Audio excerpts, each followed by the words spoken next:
but that's how life goes sometimes.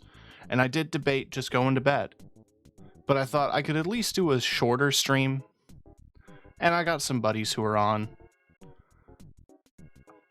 so I can give them a raid target. Because I'm nothing if selfish when it comes to my numbers.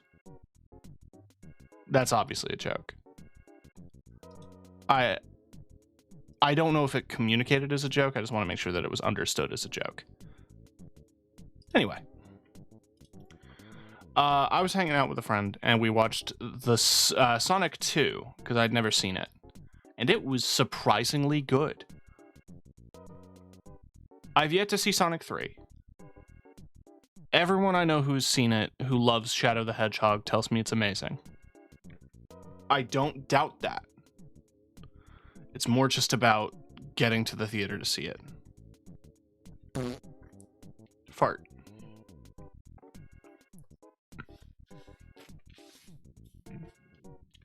Oh, I get to press the button. Well, it's the temperature of boiling. So today, we start a new game. A new indie game that is a sequel to a game I really enjoyed last year. Was it last year? Probably. At least a year and a half. Anyway. That game was called Tales of Iron, which was I don't want to say it was Redwall inspired. It reminded me of Redwall, but it was its own thing. Where you are a rat who is a king who is trying to reestablish your kingdom following the invasion of a group of frogs. Now, the sequel takes place in a different kingdom to the north, where I have to do battle with bats.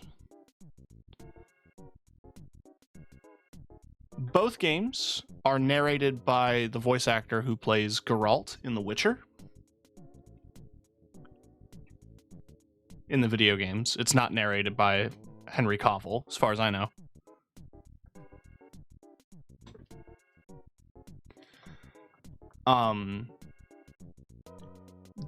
They're kind of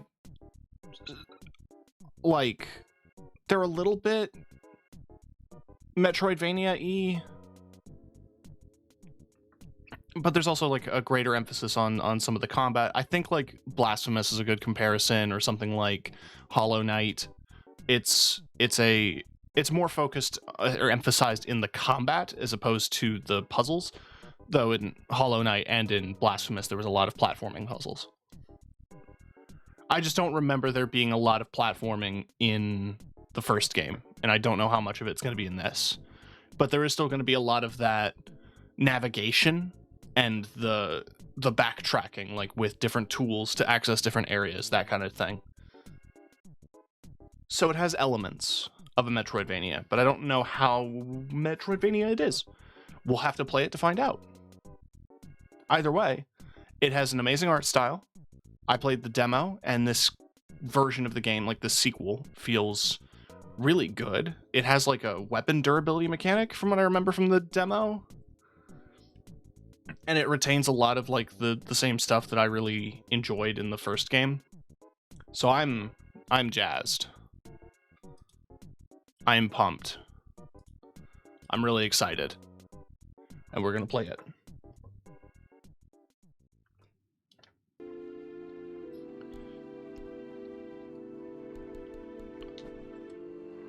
Look at that art.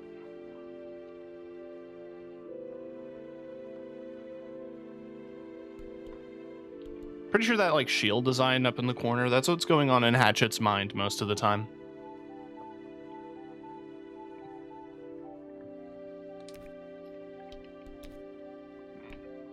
Okay, so fairy tale mode for players who want to enjoy the story in the world without the intensity. The game as intended. Or Bloody Whisker. No, let's just do normal. What do I have to prove?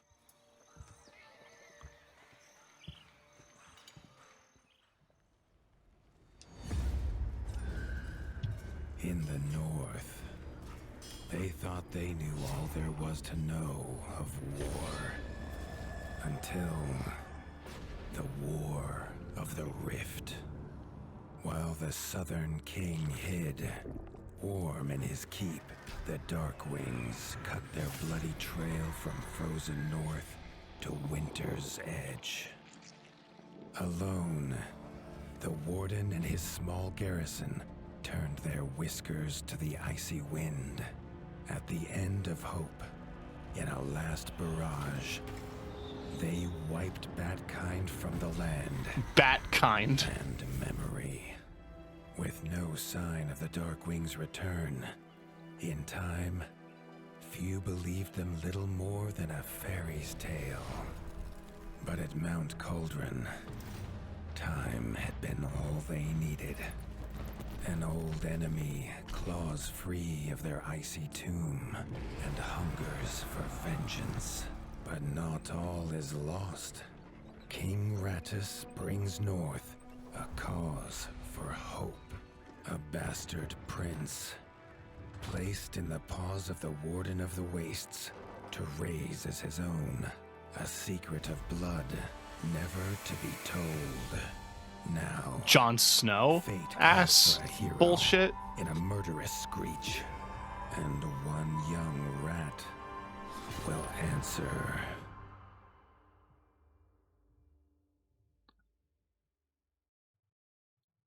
All right.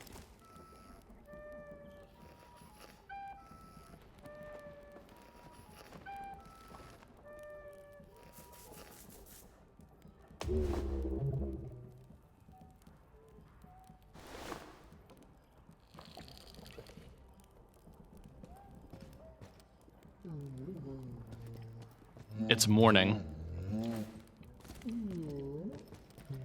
Time to get dressed. The stomp of his father's boots on the stair was how every morning began for Arlo. The Arlo. booming shout to ready himself was louder still. But such was Lord Eivor's zeal at a new day. Dawn was breaking over Winter's Edge, and Arlo was yet to miss one.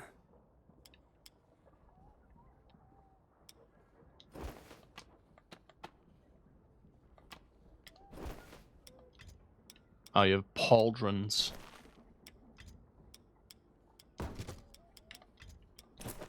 We're just gonna rock the default. We can do the sword or the axe. I'll do the sword.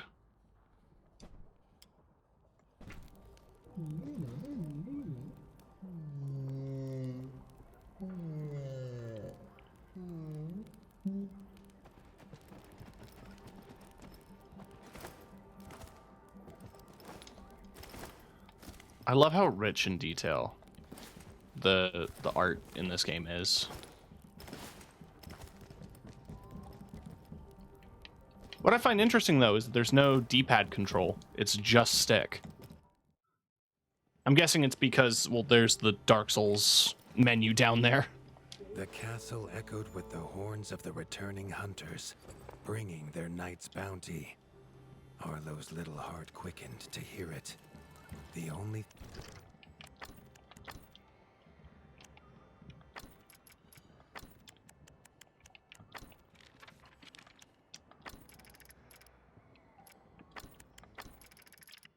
Ambience is supposed to be ambience, not albience. thrill to be found inside the high walls was a hunter's tales of what lay beyond them.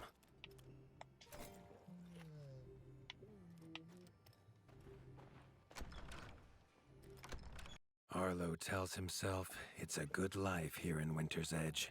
The bustling of contented ratfolk, the crisp mountain air, and without the endless scourge of frogs the southerners suffer. Why should he want for more?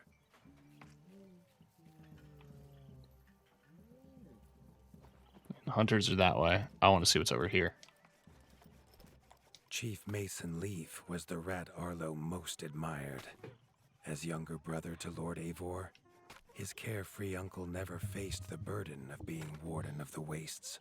With walls this strong, his duties were light.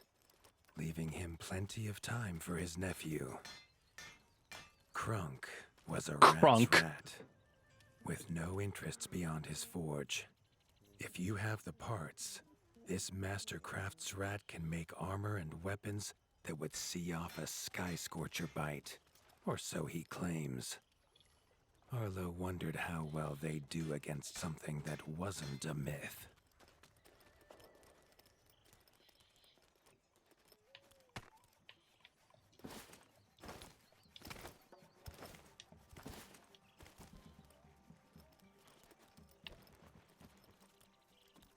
Arlo has no memory of his mother, but Hilda's food was a true taste of maternal kindness. With the right ingredients, she would make meals nourishing to body and soul. There was no time for tales of the hunt today. Lord Eivor was already dividing what was an excellent haul, happy to see his people provided for. Arlo longed only to join the hunt, to see the ratdom or even the lands beyond. His father called it a fool's wish. Arlo's destiny was unshakable, much like the keep that would become his by birthright. Proof of the delivery of goods has been given to the shop.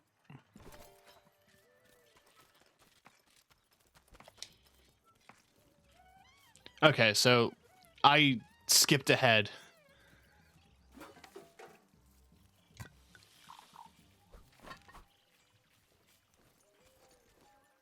Just like in the first game, you get these meals made and they upgrade your health bar. You just have to find the ingredients. So I skipped the bit where I was introducing the different cast, and I just straight up talked to them first. But now I have the items to give them.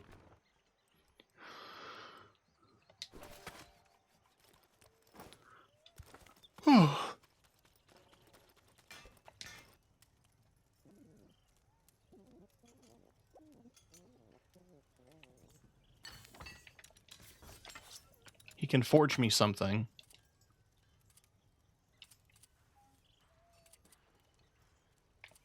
Perhaps a spear.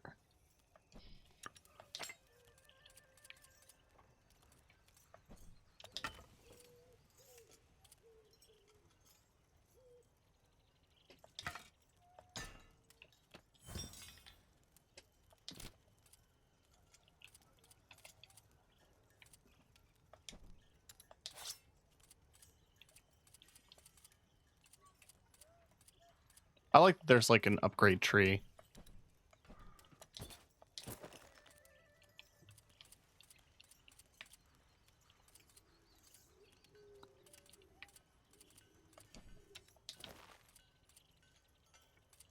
Iron, bone, and wood.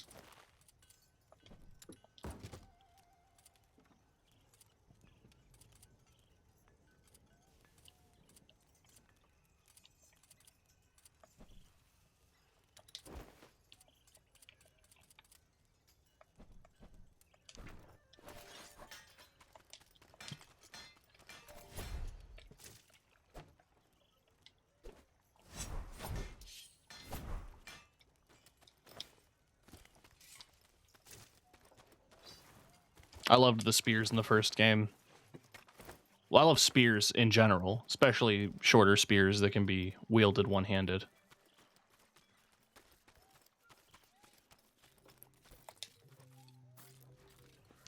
I distributed the goods.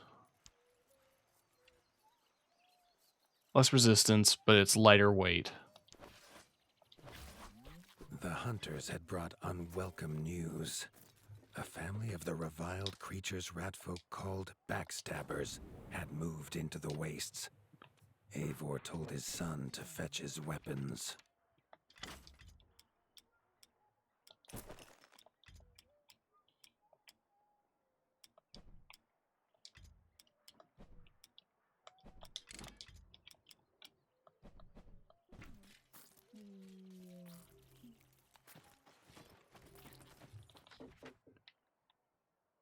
Yeah, and this is the map.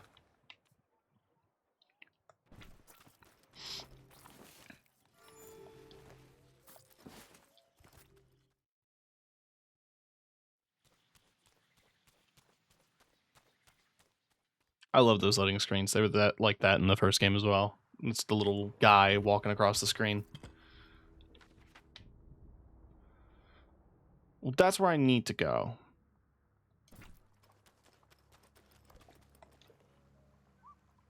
Yeah, fine. His father had no explanation for suddenly taking Arlo on a hunt. It even gave the hunters pause. Arlo had been taught to fight, and better than most. But rarely had he been tested. He was determined to prove himself. The rugged terrain of the outskirts could have taken all day to traverse, but Arlo's trusty grappling hook allowed him to swing between its many crevices.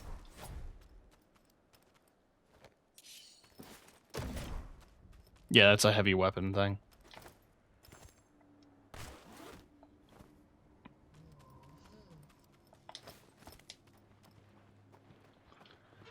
What is this? It's a backstabber. Ah, bestiary. Cute. Wait, is there something down here, though?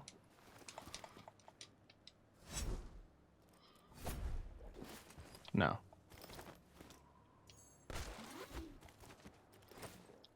Arlo liked the feel of a sharp axe cutting through the vines.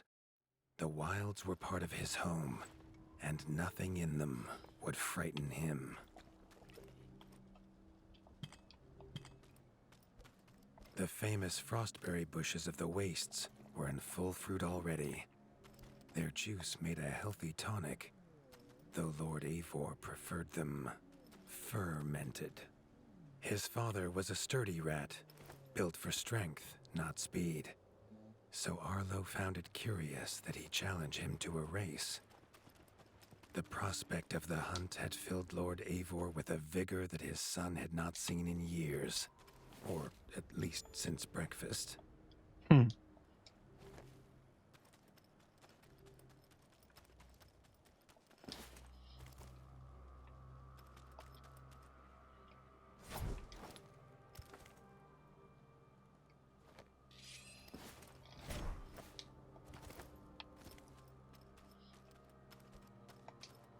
A warden fights the hardest battles, he told Arlo, and needs the sharpest blade.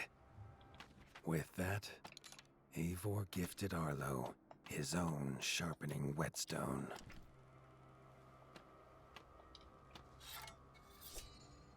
This is Arlo's weapon sharpness meter. When active, it provides a buff to weapon damage. Attacking with a weapon reduces the bar. When depleted, the weapon damage returns to normal. Okay, so it's a buff. It's not necessary. Spines, or for some past unforgivable deed, no rat knew. Either way, Arlo was about to find himself at the pointy ends of this brood. Even young backstabber Red attacks were brutal, but a well-timed dodge would see Arlo escape unscathed.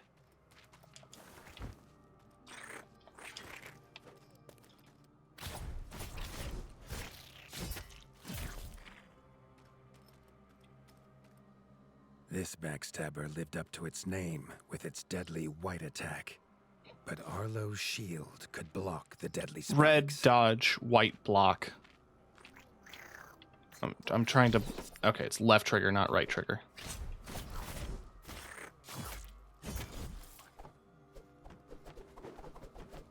This young one used vicious yellow attacks. Arlo had to time his parries perfectly. How do I parry again?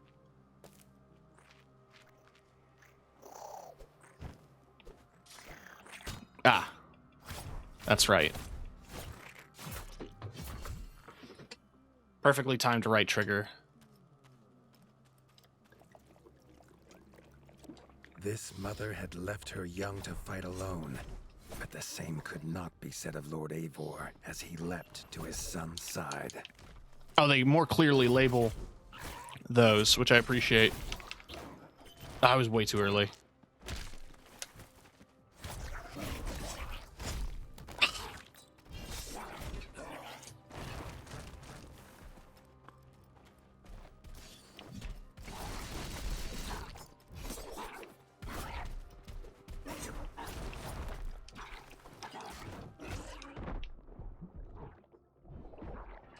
I'm drinking. Let me drink.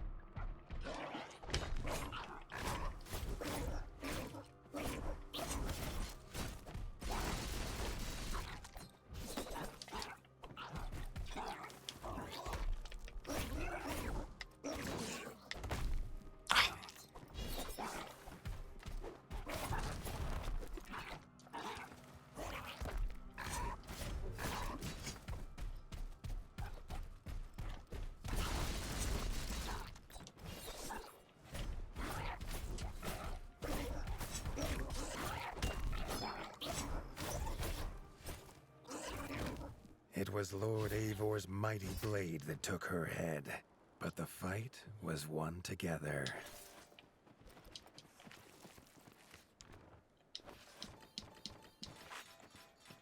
Nice. Yeah, I'll take the quill sword. Why not?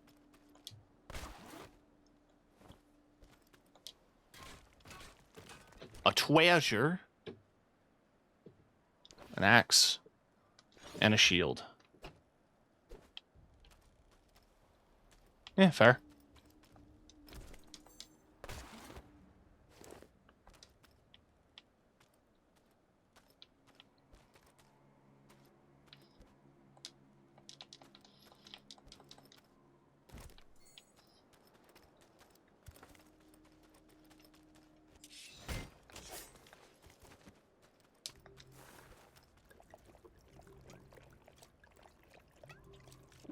Take a fucking sip. Okay, so the sharpening mechanics are not what I thought. They're just a buff. Arlo basked in his father's pride, almost as warm as at the fire inside Winter's Edge.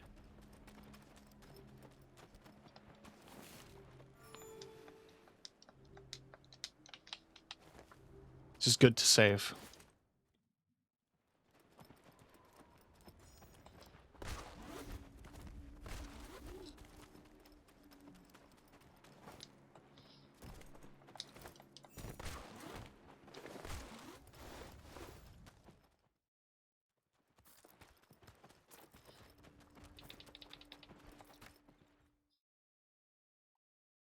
So now the bad stuff happens, I'm sure. Triumphant and keen to tell the tale of his son's victories, Lord Eivor set to a night of drinking with the elders.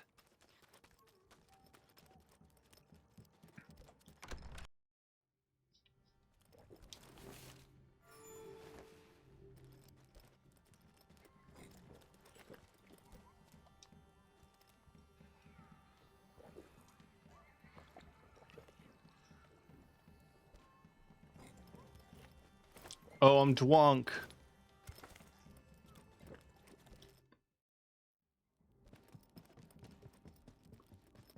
Time to go to bed. Arlo was reluctant to return to his bed, wondering how long he must wait to hunt again. The booming footsteps that woke him this time were nothing like those of his father.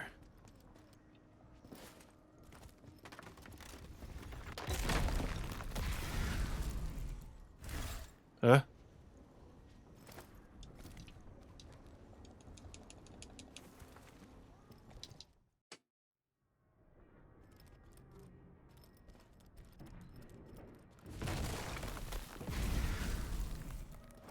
Dude.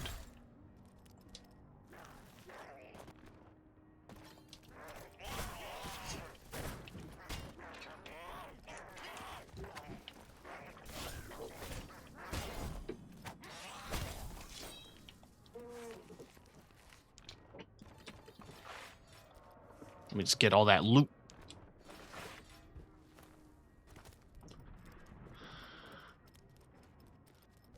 I'm not sure what that key is for. Oh, it's for that door. Fine, I won't go that way. He had found his father. The warden stood alone, holding back a whole Darkwing army, their cruel Count Kazak leading them. His father charged, but the Darkwing Count was as fast as he was strong. The Winter's Crown.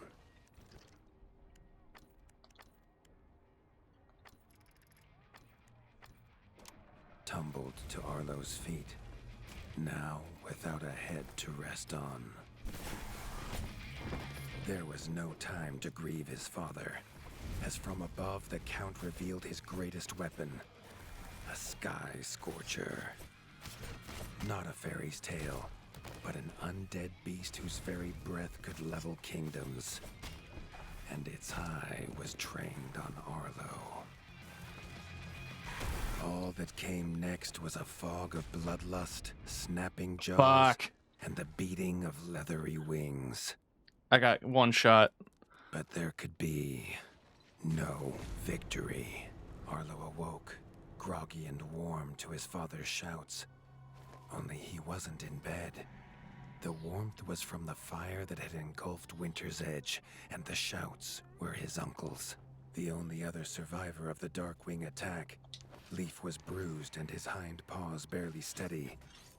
He'd seen villagers flee to the outskirts. Arlo knew it was up to him to make them safe.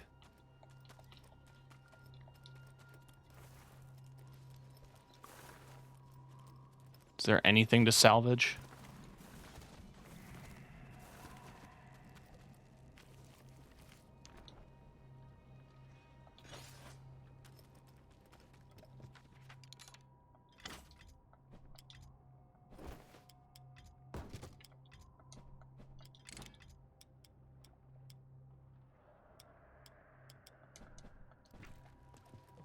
Well, I mean a sword. But that'll do. I'm glad they reward you for, like, looking around. It's minor, but it's still nice. I was hoping I'd find the crown on the ground or something, but I think someone else took it. Symbolically, you're given the crown after a certain point.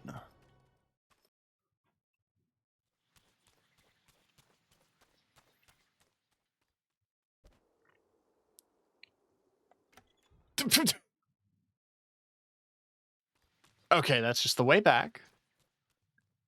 That wasn't an interaction prompt with the corpse. That was just me walking back. Okay.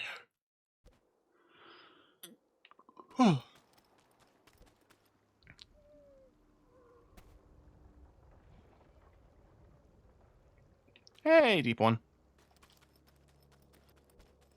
He'd know these anywhere. Krunk's smithy hammer and Hilda's chef's knife. Arlo wondered why they would leave them here. Ah, damn it.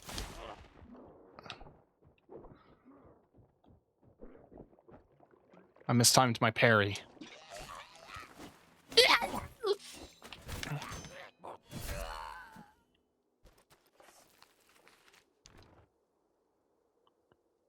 Sure. It's kind of a cool helmet.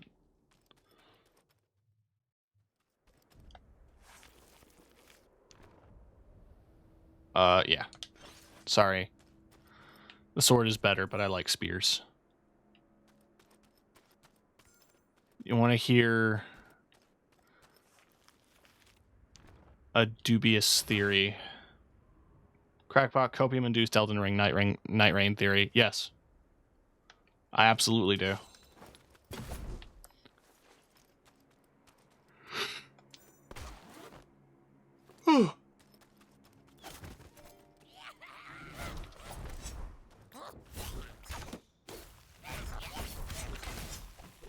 Oh, they do extra damage because they're fire.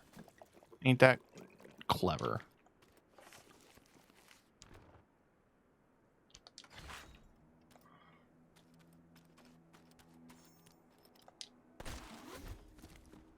With the attack at Winter's Edge, no hunters had come to check their traps.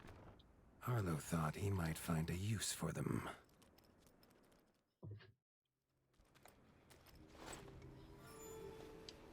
Hang on. So, in the first game, when you ran into the frogs, they would play, like, music. Like, bards would follow them, and they would play, like, these heavy drums and, like, this rhythm. The bats play metal. Arlo had found the reason his friends had fled. The taunting shrieks revealed that this was Baron Frostovik, son of the Darkwing who took his father, and therefore a perfect target for his revenge. I was way too early. Yeah.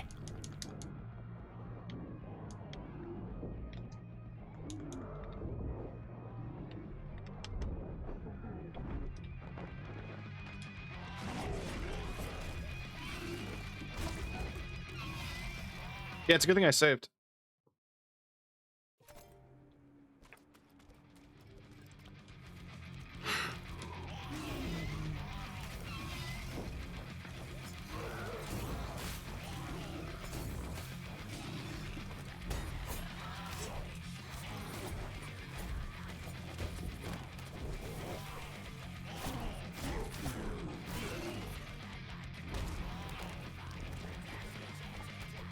Ads?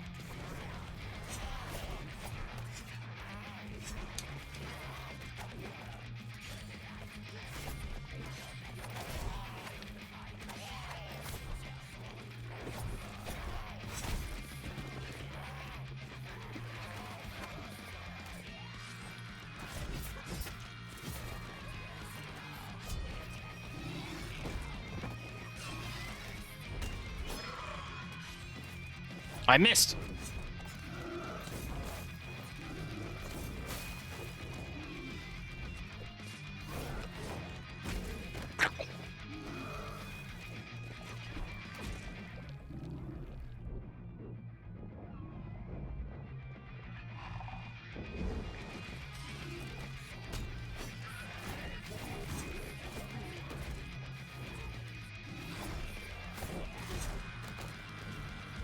More ads.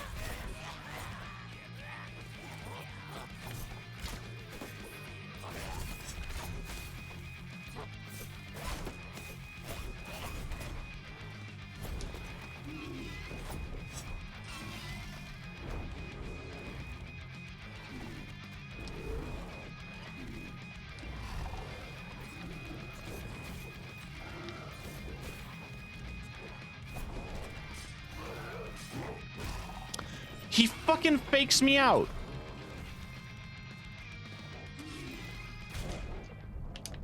Oh, God. Okay, hang on. Imagine the Nightfarers fighting a main boss like Morgott. They're getting their asses handed back to them. Suddenly, a Black Knife assassin pops in, and you think, fuck me, now this? Suddenly, you hear a familiar voice. Hello, friend. And the assassin joins you. It's Melina. Ooh. That'd be interesting. I feel like they could get away with a lot of interesting stuff. I hope they experiment.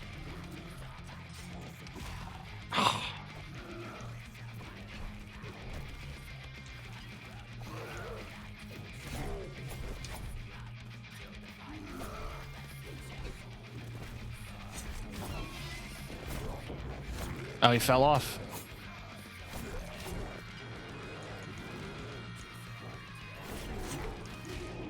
Shit. I have no potion left. Yep. You know, I have many weapons.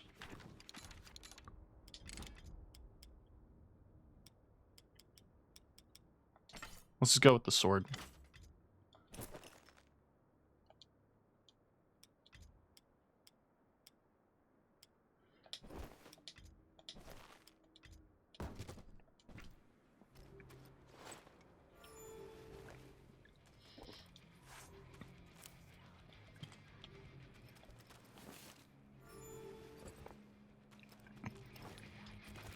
No, yeah. I don't think you're wrong.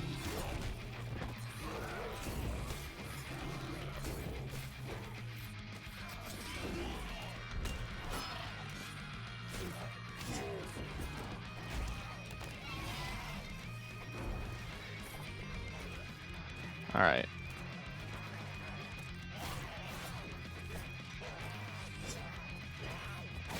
Damn it.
Tried to dodge behind him, and I fucked up.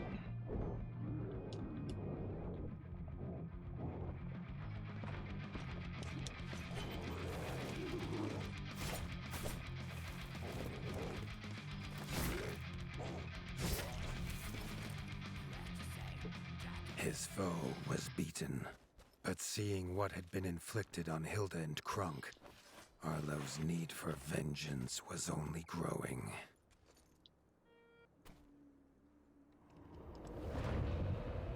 So that's where the demo ended.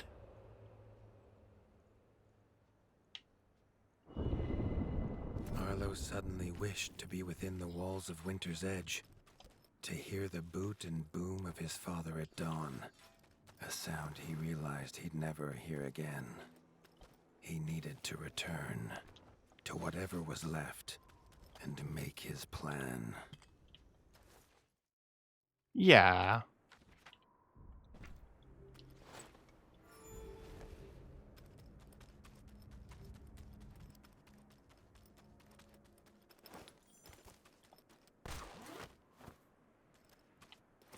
Guess all my gear got destroyed.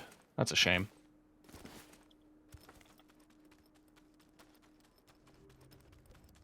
Oh, there is a sprint.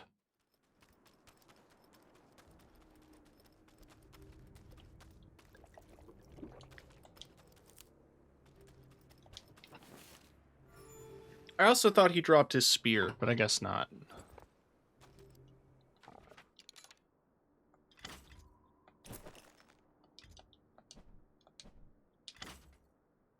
I don't think there's an unequip, which I think is funny.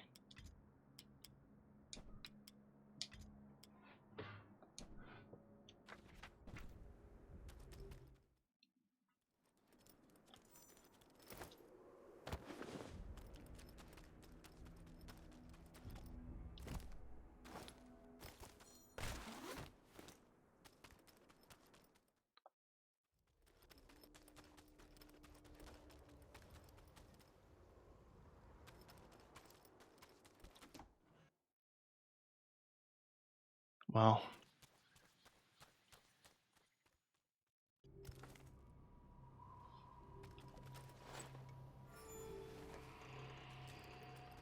what's left?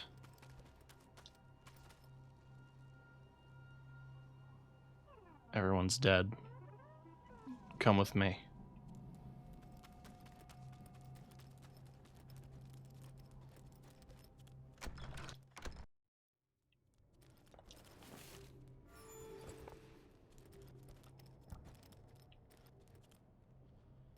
Spent from his journey, Arlo fell into his father's chair, the one thing still standing in the ashy ruin. It was his chair now, along with the title of Warden of the Wastes. Arlo's shoulders slumped at the weight of it, but only for a moment. The Dark Wings had nearly scorched the ratdom to ash before, and now it was for him to stop them. He was going to rebuild Winter's Edge, a beacon of hope from which to drive back the shadow. Let's get a chef first. An army walks on its stomach. This much Arlo knew. No rat would rebuild Winter's Edge on an empty stomach. The kitchen had to be fixed and stocked. Leaf suggested Arlo visit the Night Eyes of the Golden Forest, known for their hearty food. Arlo hoped rat wasn't the key ingredient.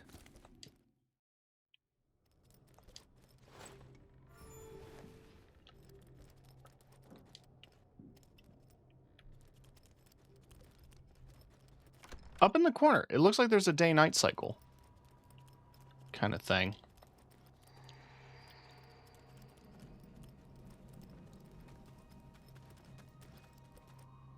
The smoke had attracted help in the unlikely form of a pirate. Pirate. Captain Blacktail had seen many towns razed in his years, usually by his own paw. A fact he chose not to mention as he offered his services. The ship King Rattus's Revenge would take the young warden wherever he had need to go. Huh. Tall, silver-boughed birches with a bright canopy of gold and crimson, the forest has been tended to for generations by the stoic night owl folk of the north. Balance and peace are valued above all in the village of Nestminster, which offers a sense of tranquility found in few places in the Ratdom.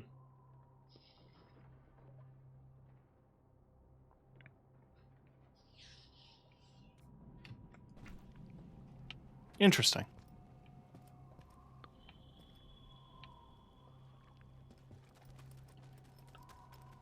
It's also interesting that he calls it King Radis's Revenge. I don't remember much pirates.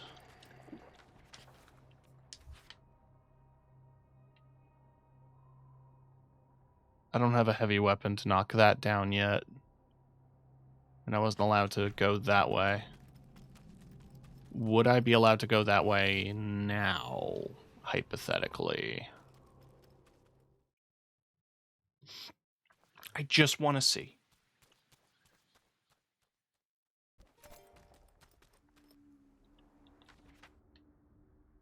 Well, yeah, apparently. No. This game looks like it has a lot of Nordic and Viking themes. Yeah, this one's definitely a lot more Nordic inspired. The first game was a lot more medieval Europe, like Arthurian. It was like Redwall. But in this game, you're part of like a northern kingdom.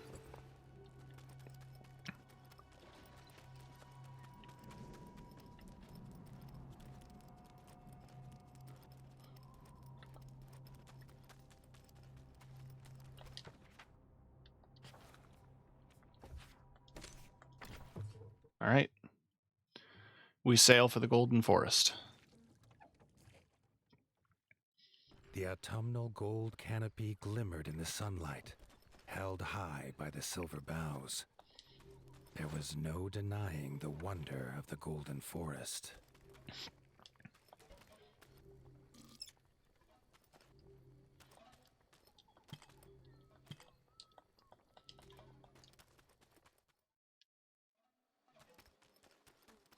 They're watching me from the trees. The peace Arlo found beneath the leaves was not to last. A shrill cry cut through the calm, a call for help. The hoots came from inside the bug farm, along with a stench of pond scum and villainy. A frog trap. The frogs. So the frogs were the main antagonists of the first game. And yeah, they persist in the south.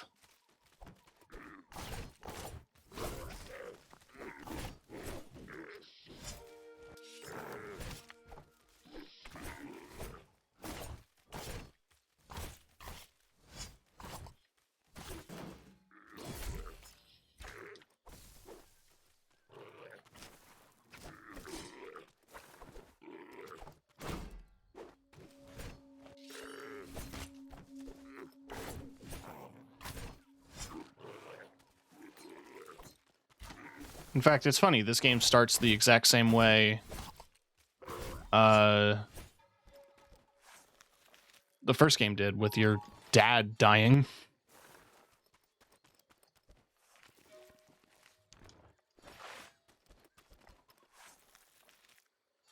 Grateful for her rescue, Erica the Ranger offered to guide Arlo to the hidden village of Nestminster. Nestminster. Aww.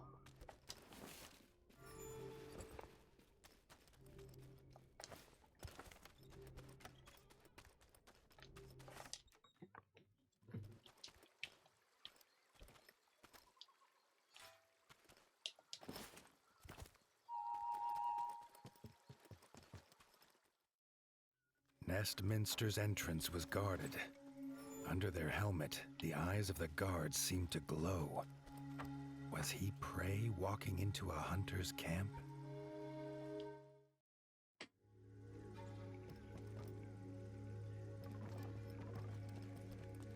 Arlo could not help but Ooh. gasp at the sight. He had never seen a place so ornately crafted. It was nothing like the cold stone of home. The Parliament was deep in session when Erica and... Sorry. It is a fun fact to mention that a group of owls is called Parliament. But it's also a government group. That's fucking funny. Arlo entered. The Night Eye elders listened, still as statues, to the pleading of a chef whose daughter Frey was missing. Erica threw herself forward, proclaiming she would rescue the chef's daughter and needed no help. Then she was gone, leaving Arlo to face the elders alone. The elders' staring eyes unnerved Arlo, but when they asked him to protect Erica, he did not refuse. This guy's been following me around, writing down everything I'm doing. Frey's father told them she wanted fish for a new soup recipe. He told her never to go to the dangerous Moonlight Pond, but she was stubborn as she was brave. The chef handed Arlo a few poison antidotes without explanation. Arlo wondered what could go in soup that would have him so scared. That's a very specific kind of owl design.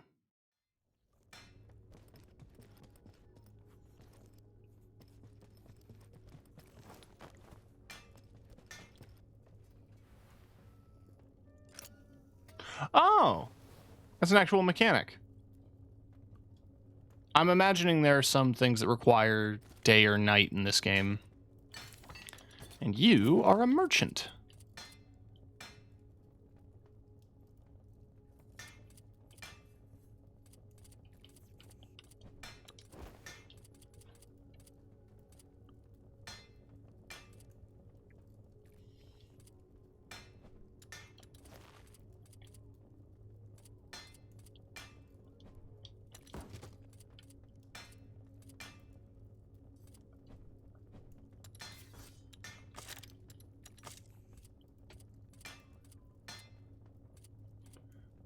Rough bone bow, natural wood bow.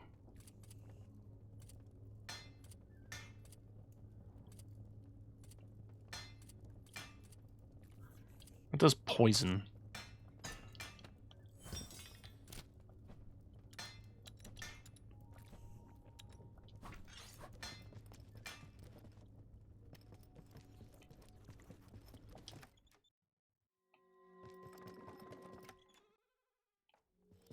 And this is like your...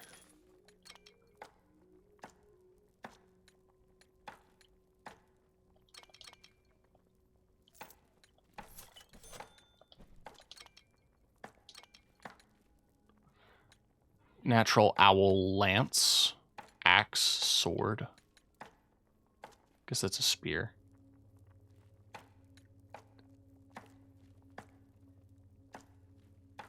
Houses for the new residents of Winter's Edge in the style of Owls of the Golden Forest. Sure.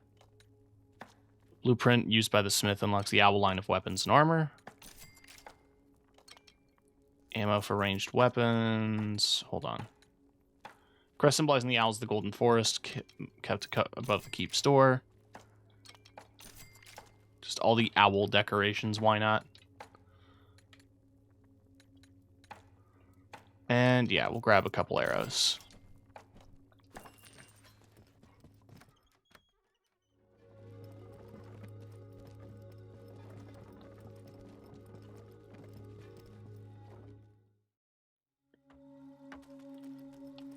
Oh, there's a barrel of arrows. What did I spend all that money?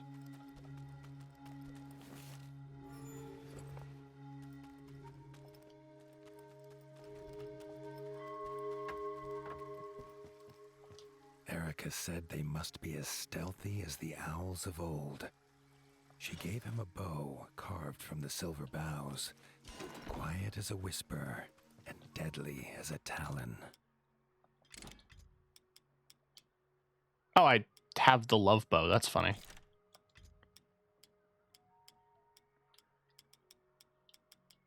I think it's currently my strongest weapon.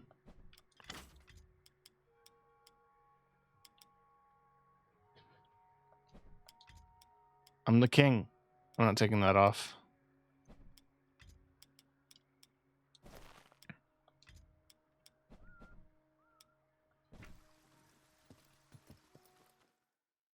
I'll rock the Cupid Pauldron because I like the little wing.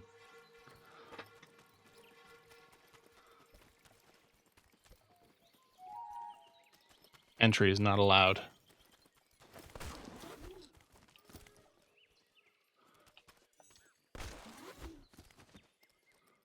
Okay, so everyone has a grappling hook now.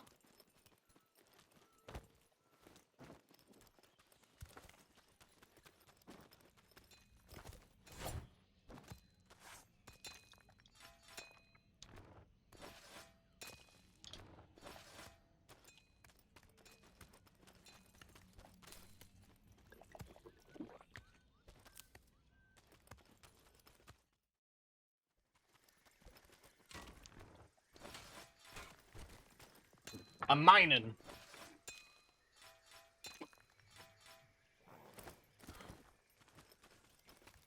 A white feather. Erica knew it was Frey's. They were on the right path.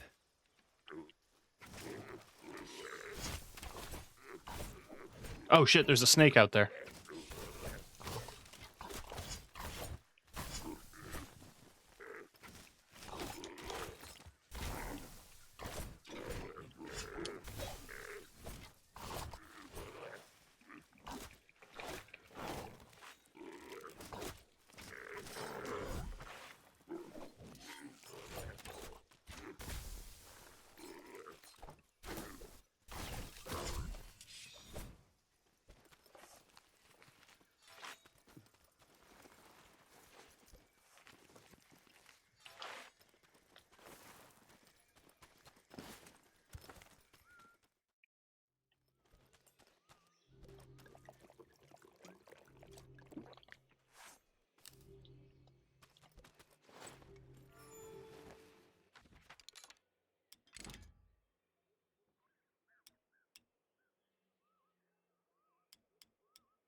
A frog scouting party squatted in the mushroom farm. Arlo's arrows would make swift work of them.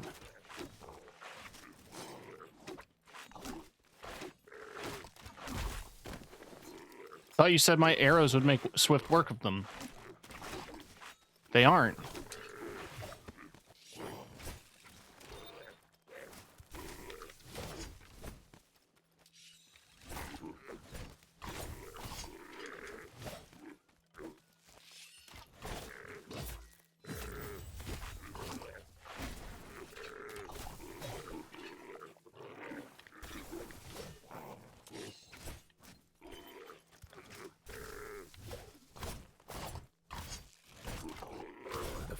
Emerged, Badgers! shaken but grateful. Arlo had never met Stripe Snouts before. Badger brothers Marco and Lorenzo's keen eyes had seen Frey go by, headed for the pond. Badgers. Look at them.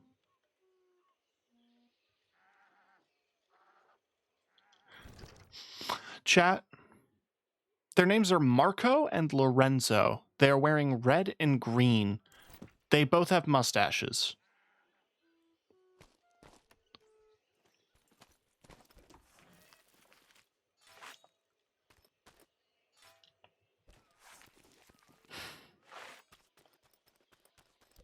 I want to say hi to them. They have an egg.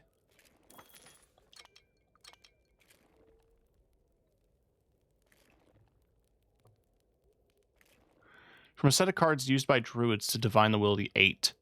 The farmer card represents endurance, growth, and patience. Yeah, sure. I guess I'll buy it. The farmer card. What it lacks in power, it makes up for in its positive qualities. He's just selling a tarot card, I guess.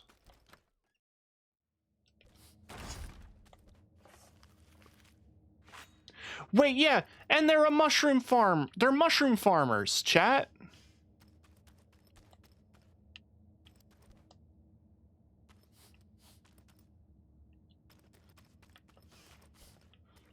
It's all connected. No, it's a cute little Easter egg.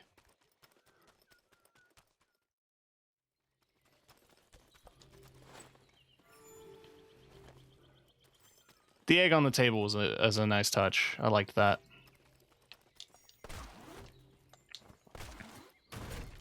Sorry, I'm breaking your barrels. I need to rebuild my kingdom.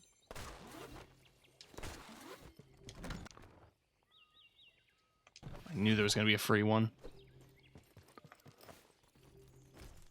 I didn't. I just didn't want a wooden shield.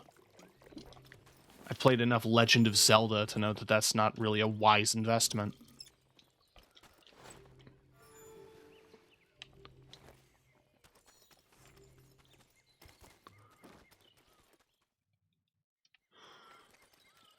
At Moonlight Pond, Frey was already preparing to leave. Her hunt, it seemed, was not done. With a hoot about an egg, she was gone. Well, I know who has an egg.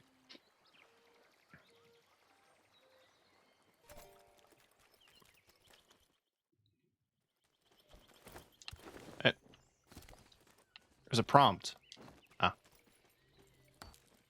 Wood. They just let me. It's like fucking Skyrim. I could just sit there chopping wood.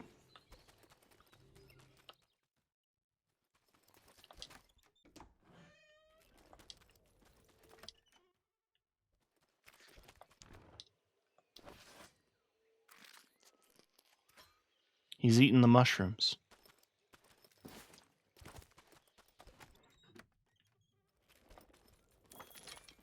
Okay, I can't buy the egg from you or whatever.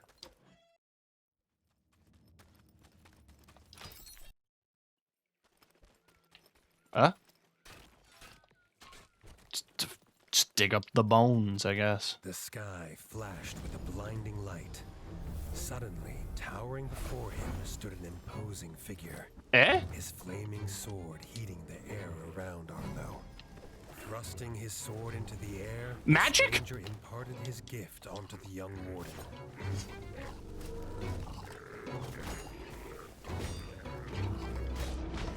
I died.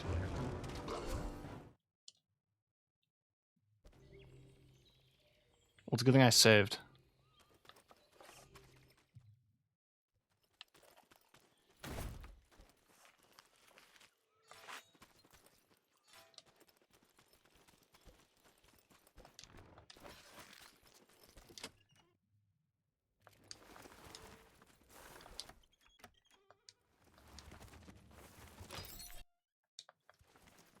The sky flashed with a blinding light. Suddenly, towering before him stood an imposing figure. His flaming sword heating the air around Arlo.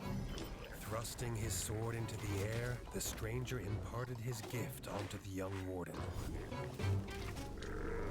Okay, it's got a bit of a cooldown. That's to be expected. It's a fireball. I imagine the magic is more like dragon shouts in this game than it is like actual magic. Or like, I guess like Witcher runes, but I didn't play Witcher, so I wouldn't be able to tell you.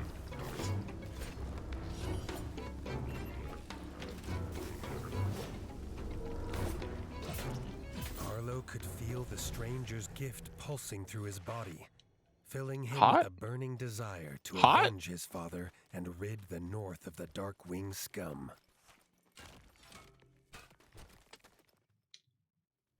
Tunnels are rarely used by Night Eyes, who prefer an open sky above. Arlo knew dangerous creatures lurked in such dark places. So I can already see that there's a little light here, which tells me there are things to loot.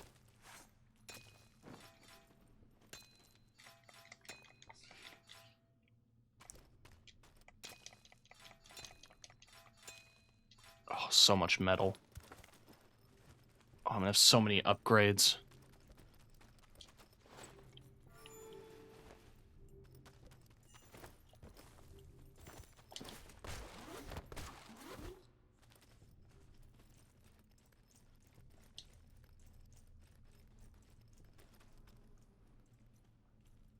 Hmm.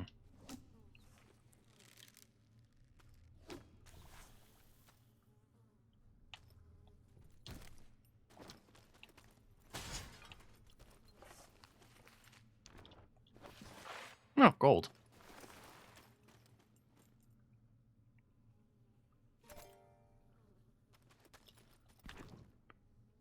Bone of the Golden... Bane of the Golden Forest. It is well hidden in much covered ground.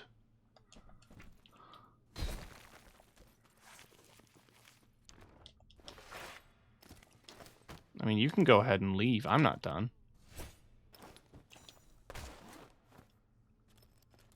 There's a treasure chest to be had. Had an emerald in it. The Chaos Emerald.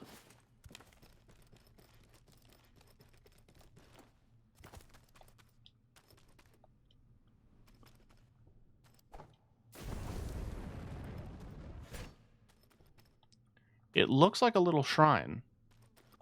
There's nothing to interact with up here.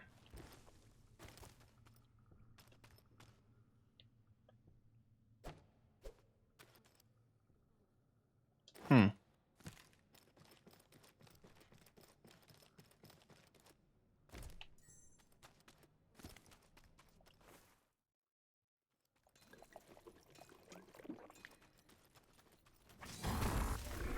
Big spore. Ow.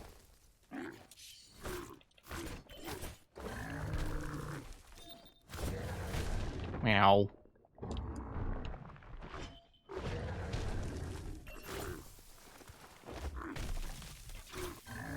Okay, that's persistent.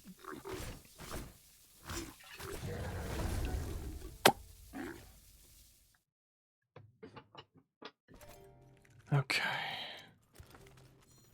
So I did the save. Oh, it regens? I'm just gonna mine it again.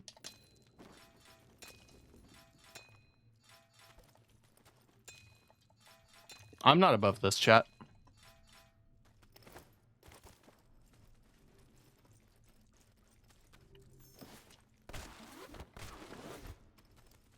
It also for sure didn't save me getting the treasure chest, so I'm gonna have to do that quick.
Ow.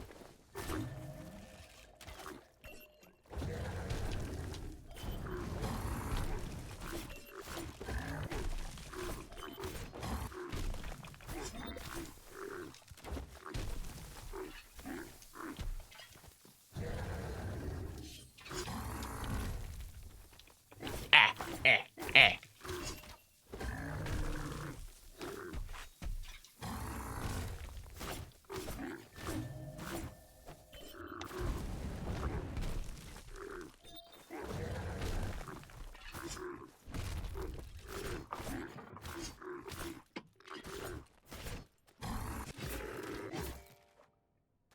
I did.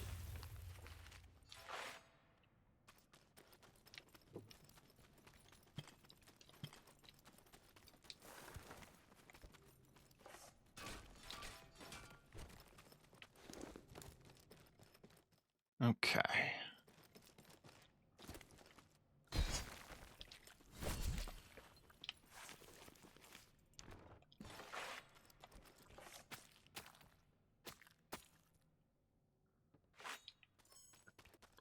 grubs have good juice.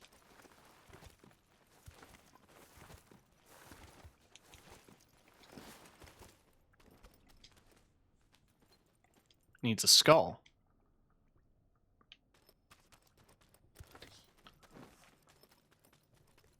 Okay. I'm sure we'll find one. Ah. Okay.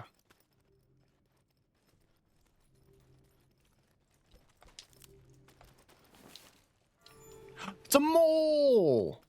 What's up, dude?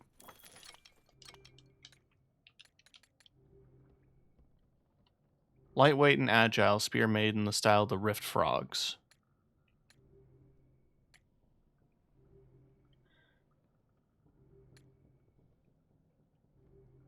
That's all my money.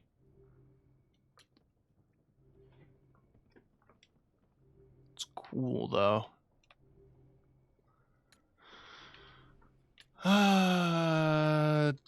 What can I sell you? Rare green gem mined from the earth. Some believe them to be the leaves of the first tree.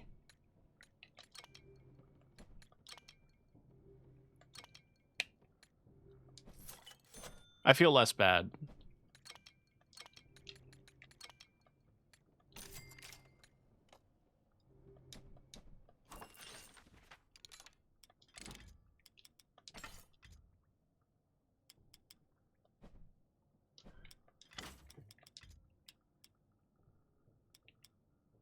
I'm still way underweight. Why don't I grab that? That gives me some electric resist.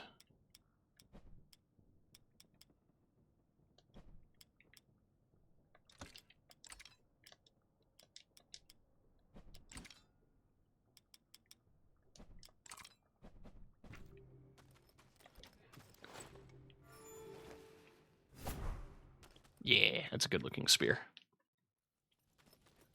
The Slither Scale Pit.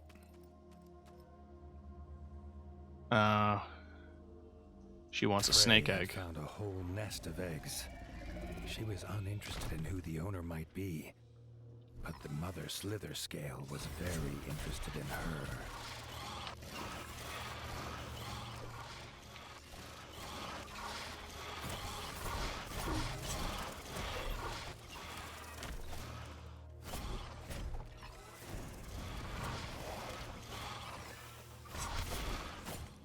Side by side, Erica and Arlo forced the Slither Scale from its lair. Erica would not leave Frey to travel alone. They would see him back at the Parliament. Okay.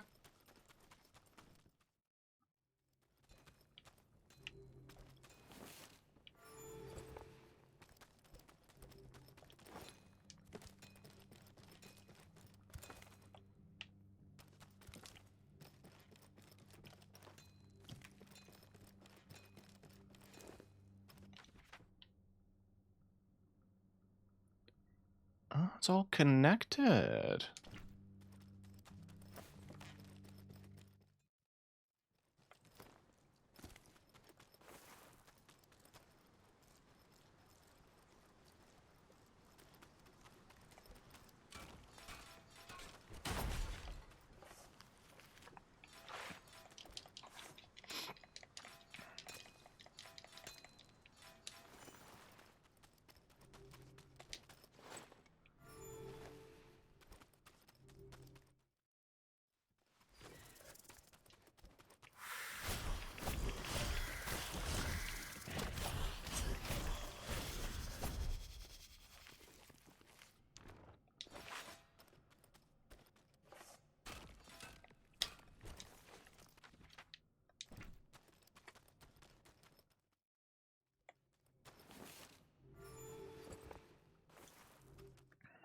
Okay.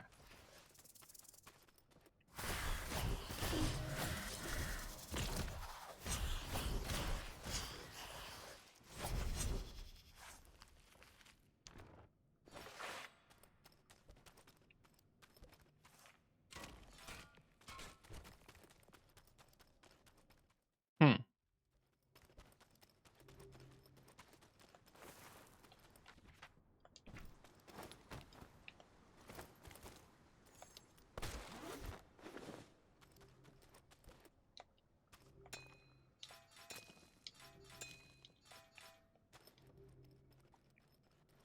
Oh. It revealed secrets. Dark Crusader, worn by a paladin, embodying the valor and unwavering commitment to righteousness that defines their noble and sacred duty. Well, that sounds sick as hell.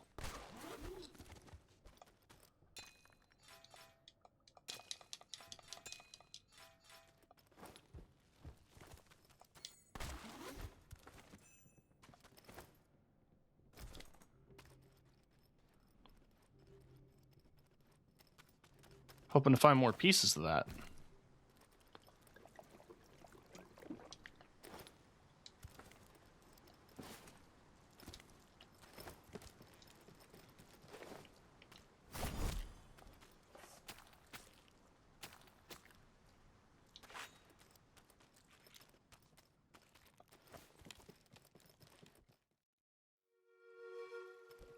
Ah, that's where the well led. Very cute.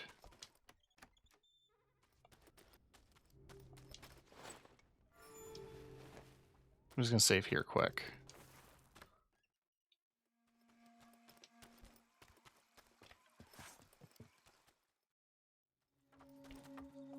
And here.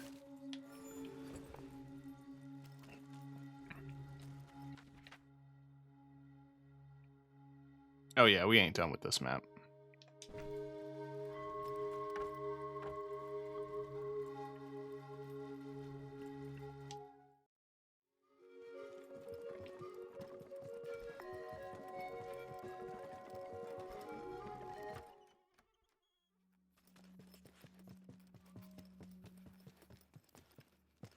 Erica and Frey held wings as they asked Arlo and the elders for their blessing. They wanted to leave and start their own kitchen at Winter's Edge. All agreed. Arlo hoped slither scale eggs would not be on the menu. So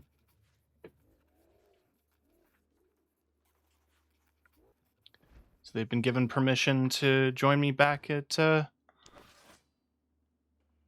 Ooh.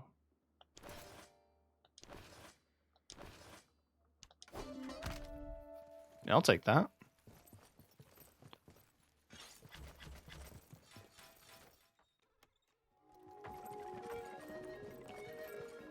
Arlo was keen to head home, but an owl called Sigrid stopped him. As Chancellor, she had a budget for someone to deal with the local slither scale problem. If he wanted the job, he best join her in the Rangers Guild.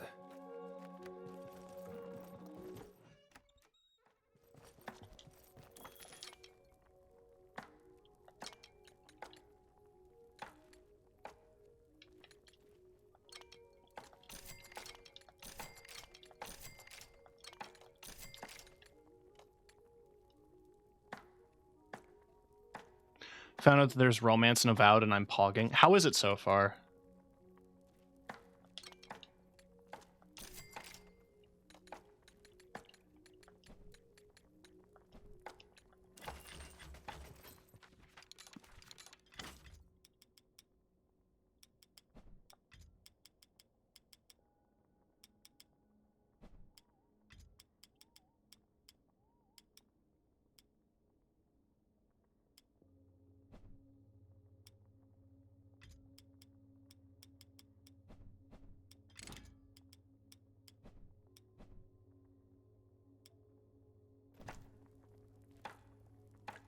Oh, that's good.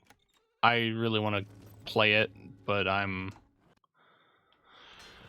very broke. I have to wait for my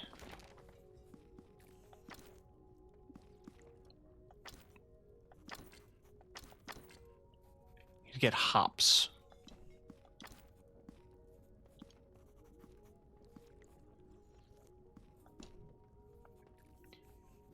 No, yeah, I need money for Game Pass too. That is the thing.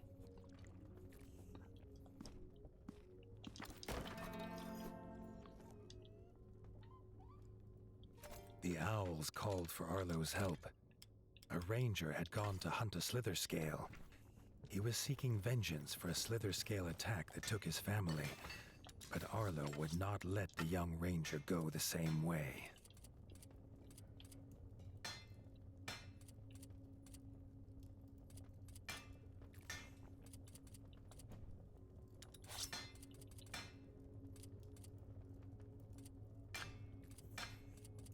Okay, so I don't know exactly how the upgrade works.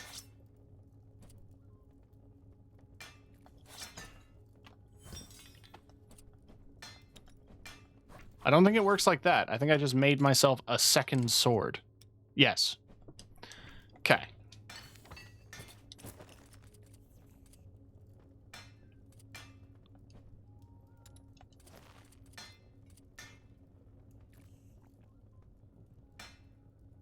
Could get a matching pauldron.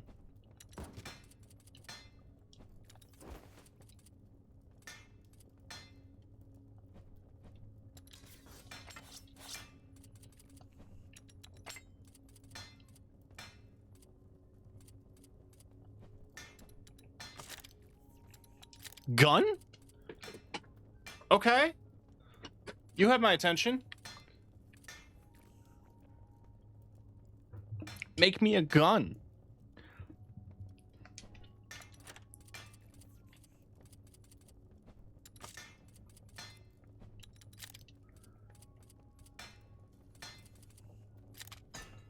Let's make a basic gun.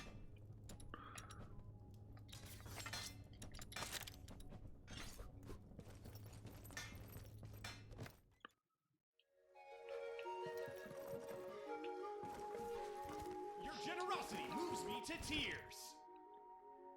What the fuck did you just do? Hatchet? Hatchet, what did you just do?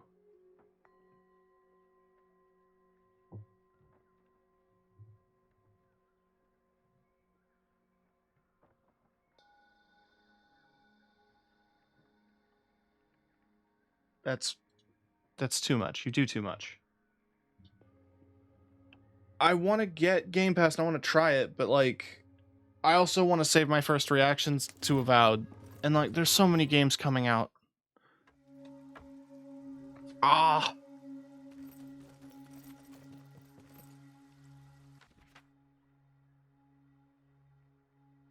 All right. I guess we're playing Avowed now. Arlo had heard the sniffling of the heron leagues away. Ernest was the most skilled fisherman in the Yeah, Rectum, fair enough. or had been. In between sobs, he told Arlo he'd dropped his best rod in a well. The warden offered to find it, if only to stop the noise.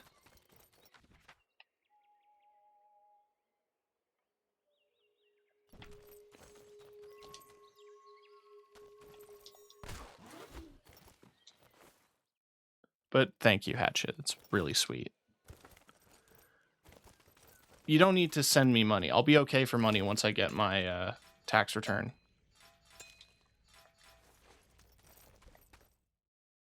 Hole? Oh, that leads back here.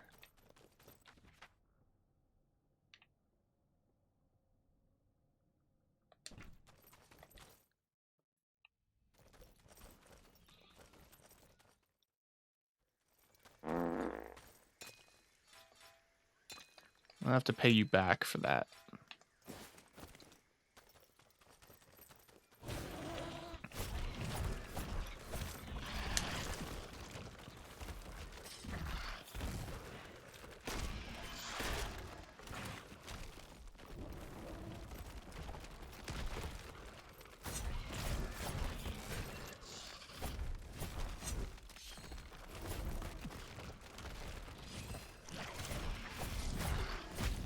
Dork.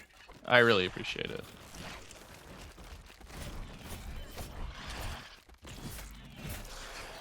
You better not be giving more than you can afford to.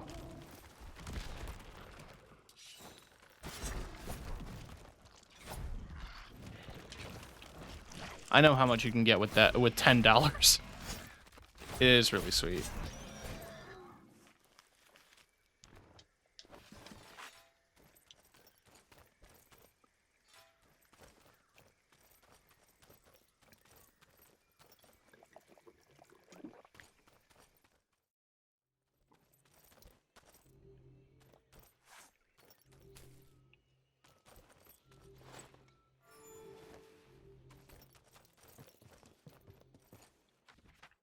Is it pretty similar, like, humor-wise to Outer Worlds?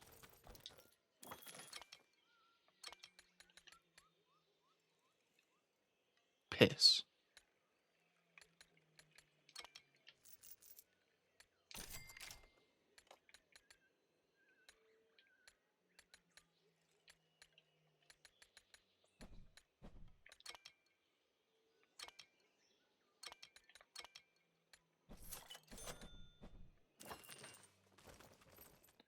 That's fair.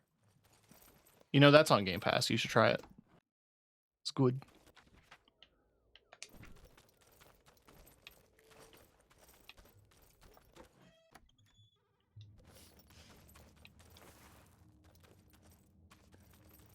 Yeah, I like that about Obsidian's writing. I mean, they were like that with Arlo found the Ranger was already locked in battle with the Slither Scale. He would not survive long fighting alone.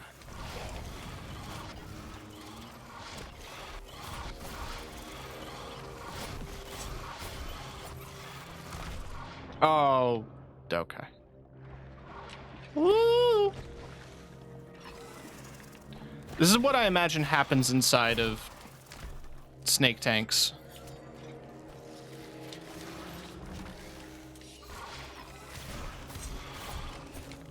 The young Ranger was a fierce fighter, but no match for the Slither Scale.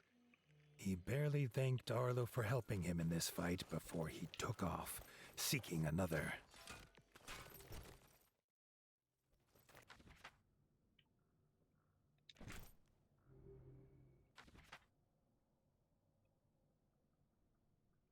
It's probably another fight, isn't it? Look, I want to kill this snake.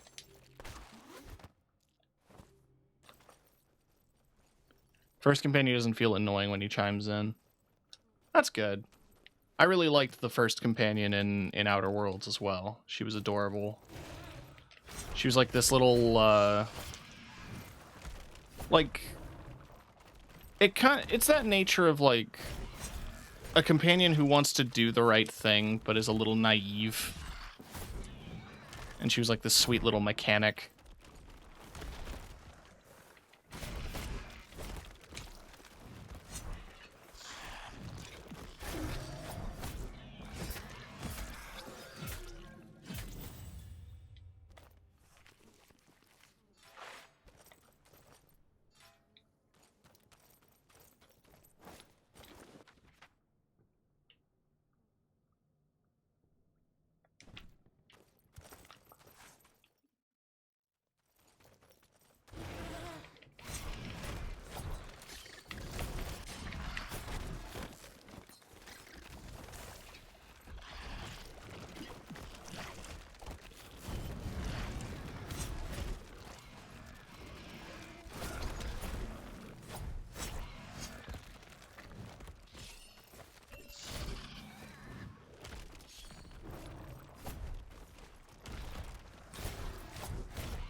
I didn't want to go down. Damn it. Actually, while I'm here, why don't I refill my... Nah. No, get up.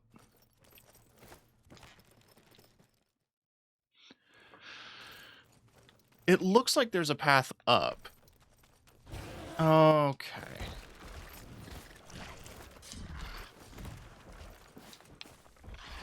Oh, shit.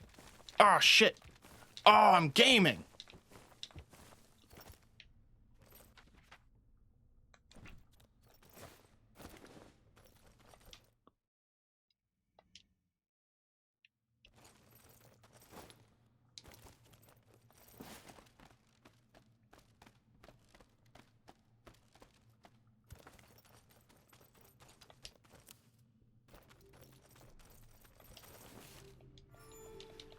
Alright, so the snake should be through here.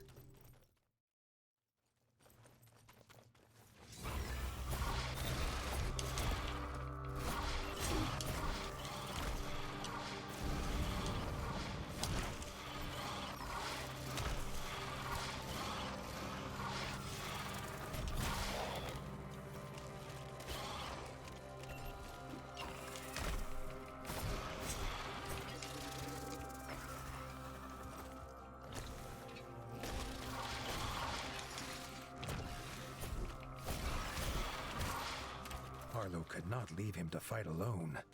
There was no stopping him until the Slither Scale was defeated. He's in that hole now.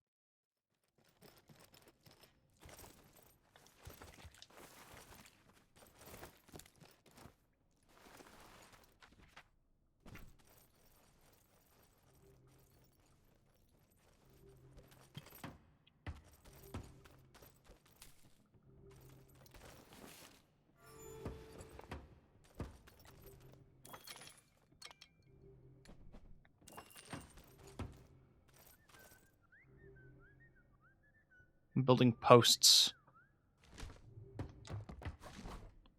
Oh. Like fast travel points?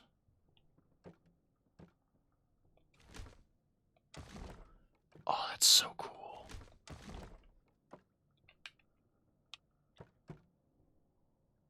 That's so nice. And it costs very little.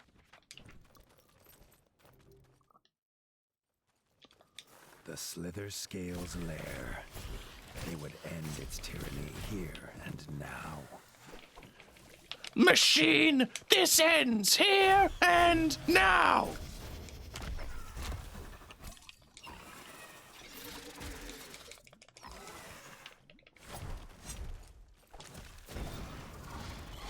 That was, I will relish ending you here and now. That was the line.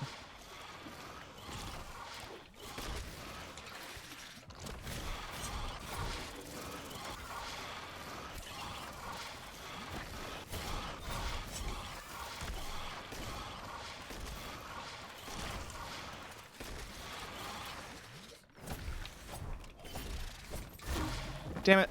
That does a lot of damage.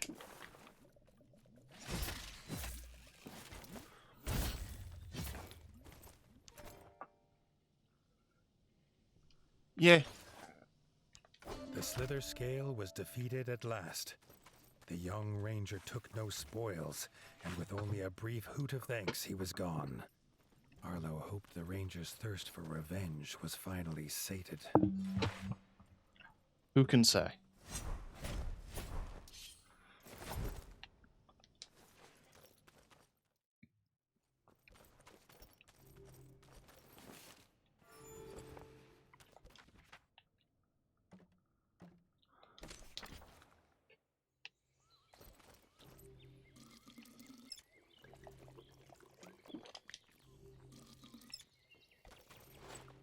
I have a feeling that this stork with a fire or with a fishing rod that they want to get back is going to be tied to a fight.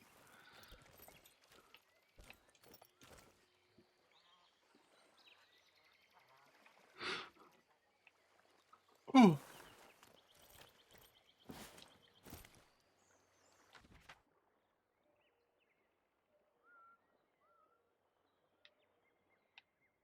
What are you?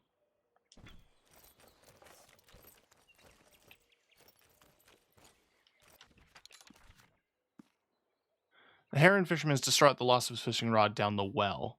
Oh, down the well.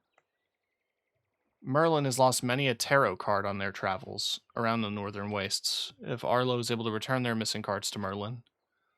Okay. And yes, I'm now remembering where Down the Well is.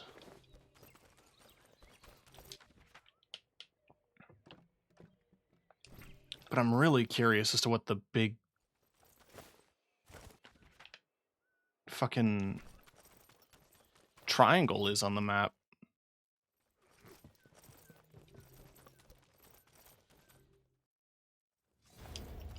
It's a boss.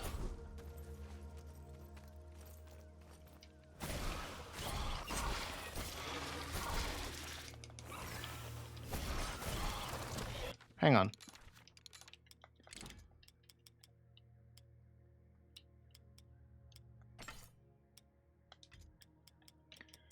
It's not weak to poison.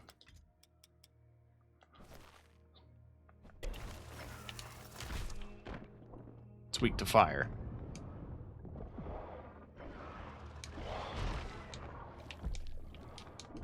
I'm gonna die to...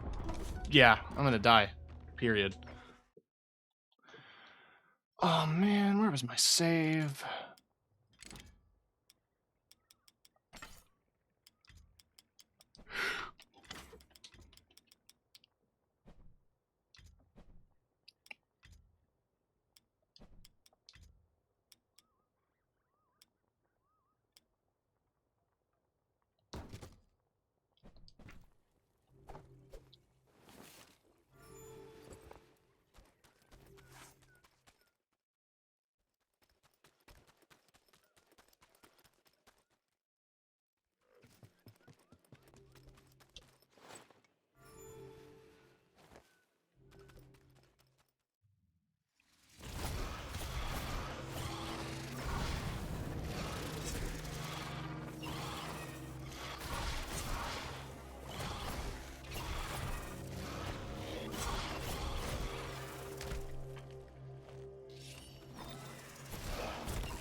I thought I dodged it.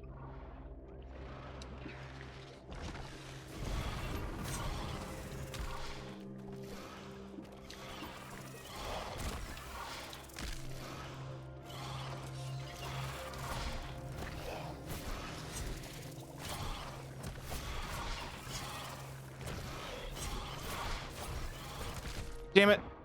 I was mashing the button.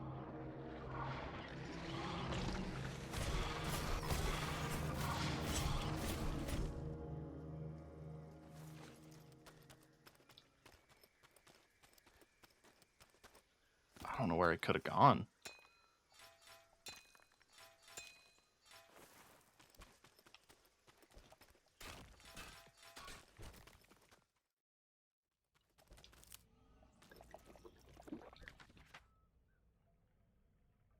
Down there.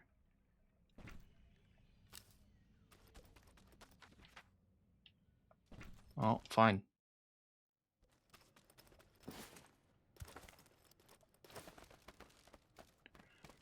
Time to fight the same boss a second time, and it does the same trick of running away.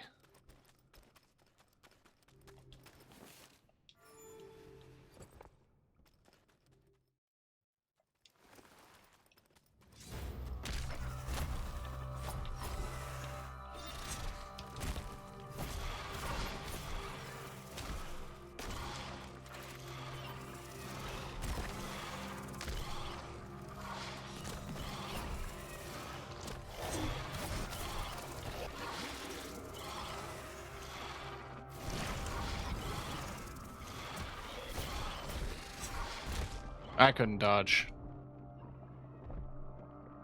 I need to out-heal the poison. And the stomps.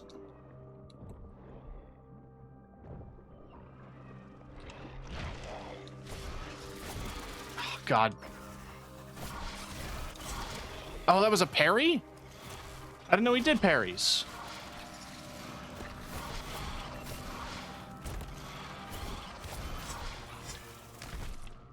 my iframes.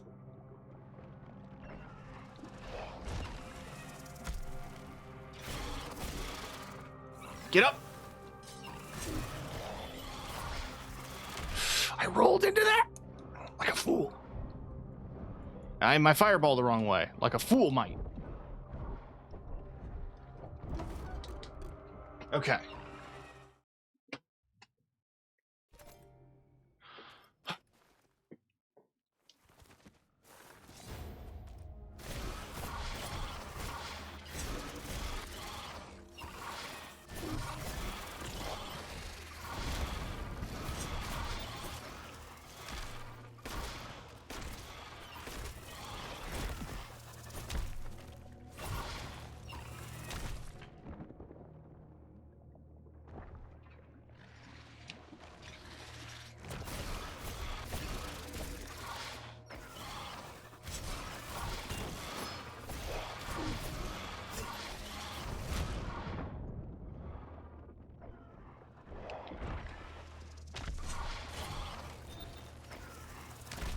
Where can I go?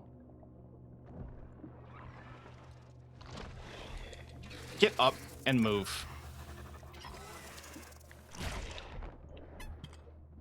Where can I go? Poison builds up too quickly. If I don't know, if I throw on the poison resist shoulder pad, I don't know, maybe. That pushes me to medium.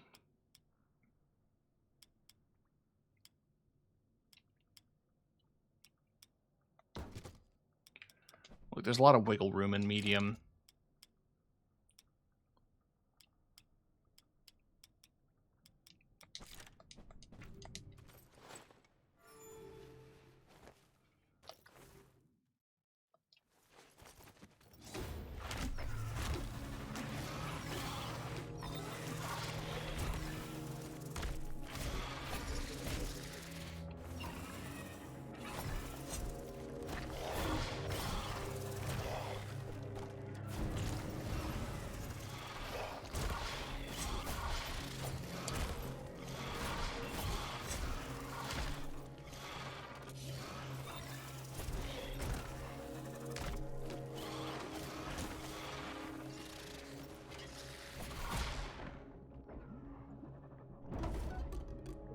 Nowhere to go. Literally nowhere to go. He just covers everything in poison. So I guess I just take poison damage.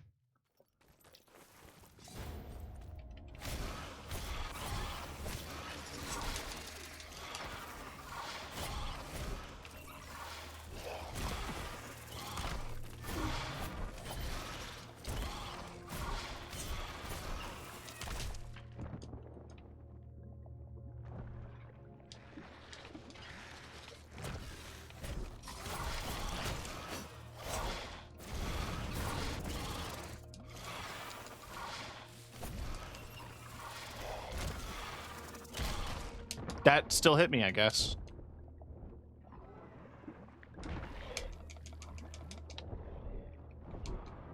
Okay. All right. Cool.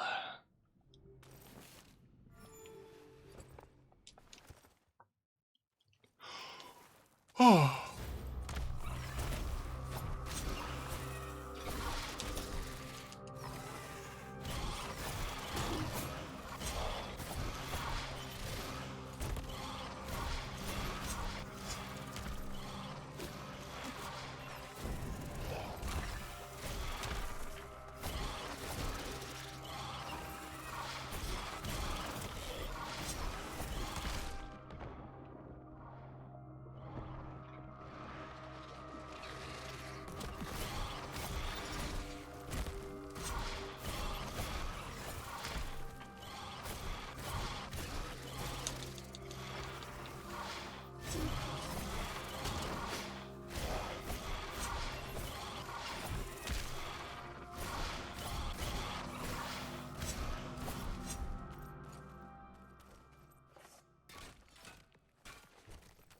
Well,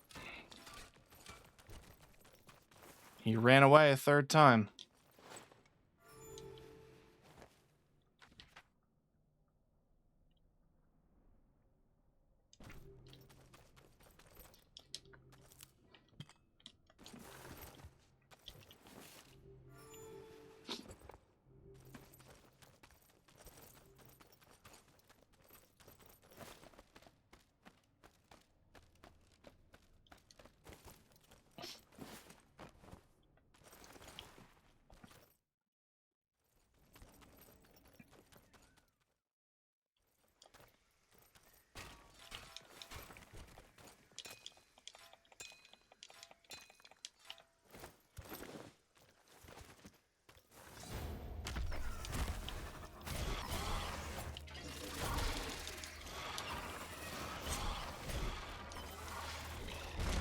Okay.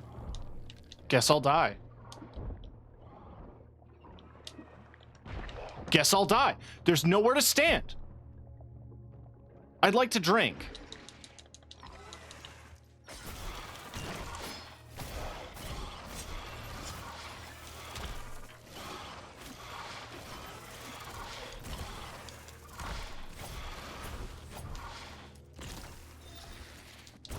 Okay. Directly under you. Guess there's... Yep. Oh, okay. Okay. Oh. Oh, boy. It's such a long walk.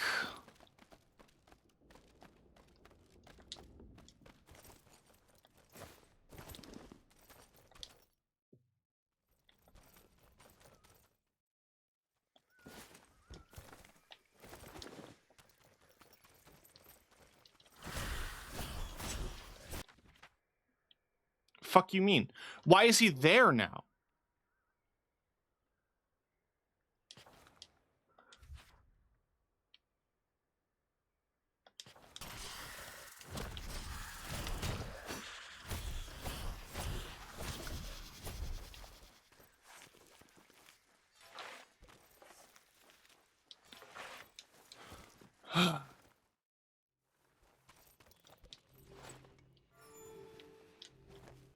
What, does he just randomize?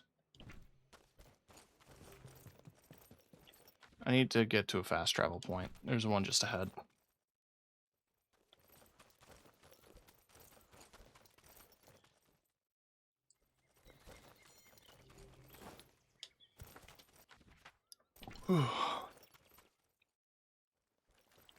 Shut up.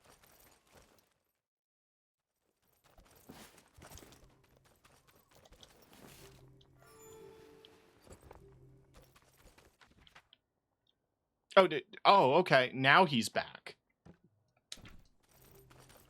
Of course, when I do all this running around. Now he's back in the spot that he was in.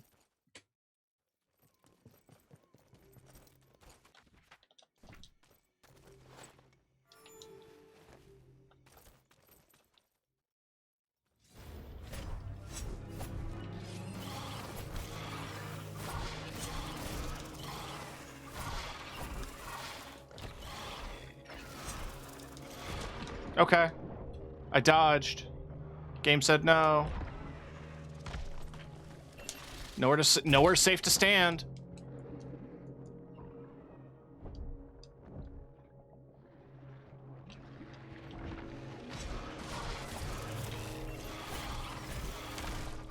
Nowhere safe to stand. I'm mid-roll. Mid-roll. I was mid-roll. I guess there's no such thing as iframes on your rolls. Okay.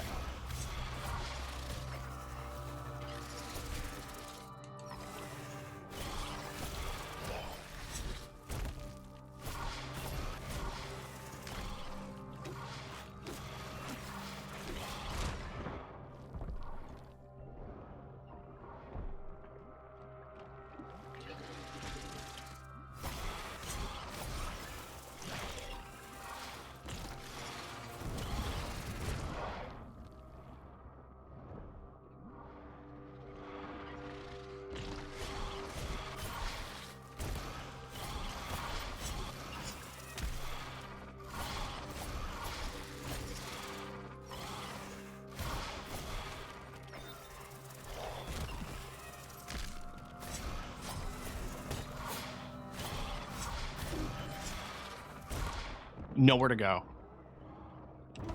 Nowhere to go. There is nowhere to go. My brother in Christ.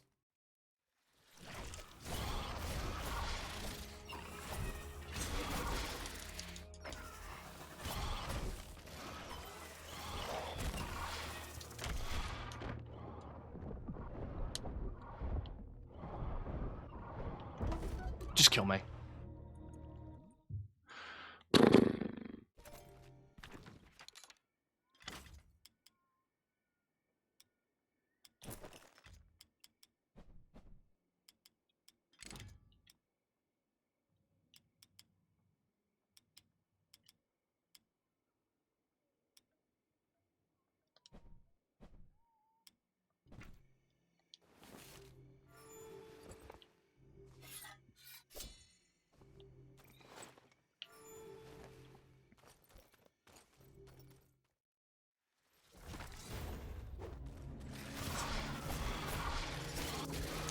Okay, much better.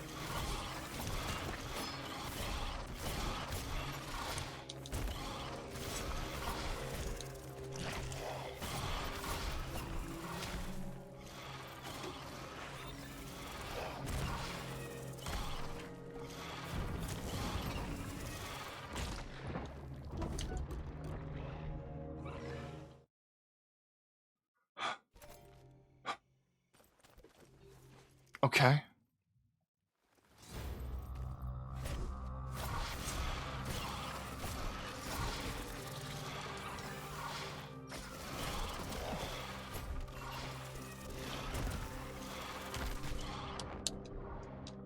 Where's my iframes at, buddy?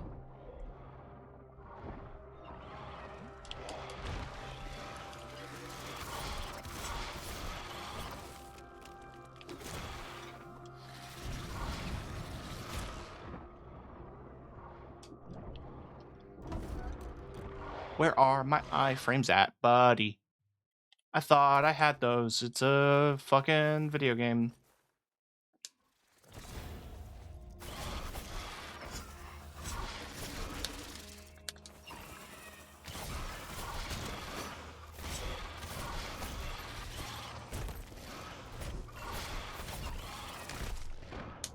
What do you mean that hit me?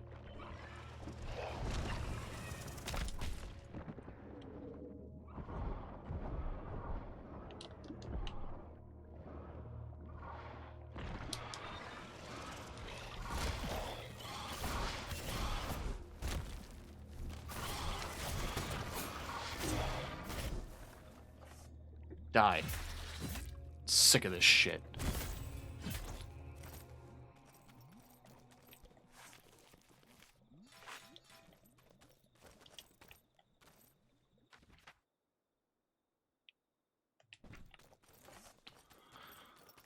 Well, I guess there's just wandering bosses. I mean, cool mechanically. Man, I was probably underprepared for that fight. That's probably a thing they expect you to return to do.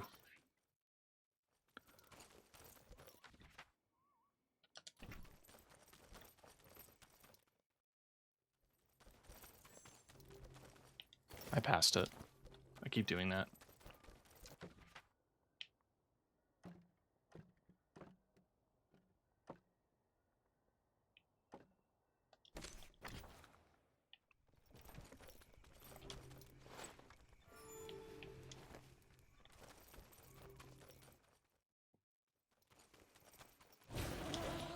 Nah, I'm okay.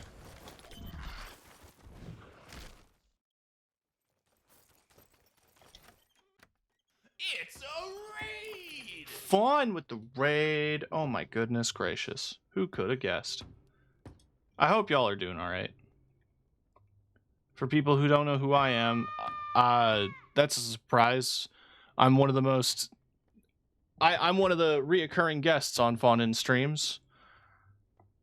And I'm sure I am at least tolerated. I hope everybody's doing all right out there. One of the streamers of all time. My name is TK. I'm the host of Red Violet TV. It's television on the internet for you to enjoy. Bees? Give me some bees. Fawn is screaming at me.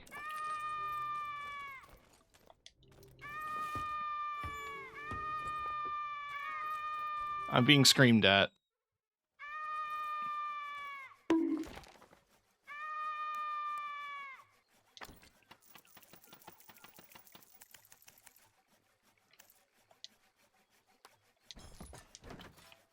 Sure, give me some planks. Love you too, nerd. We're playing Tales of Iron 2. It's the sequel.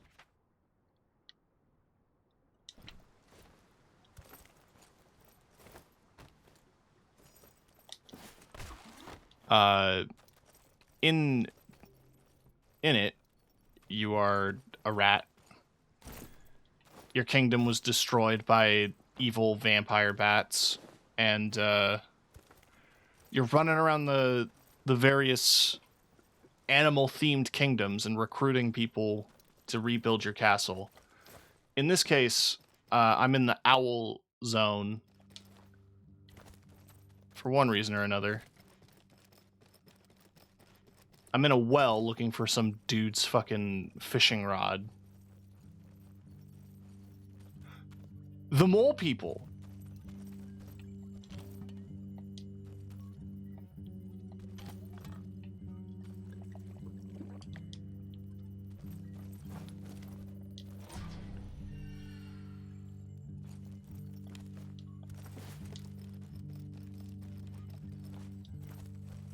A mole. He has been using the rod to dip his biscuits in honey, as he hated having sticky paws. Genius.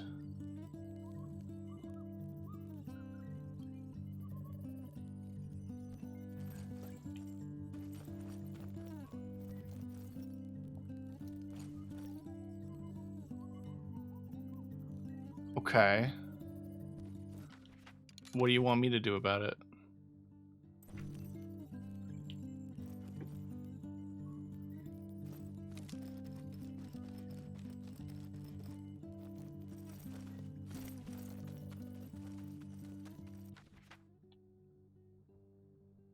Oh, the snake respawned. Oh, God.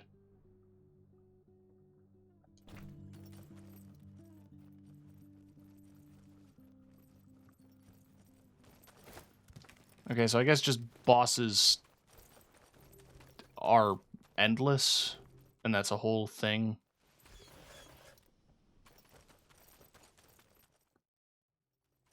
I don't want to go that way.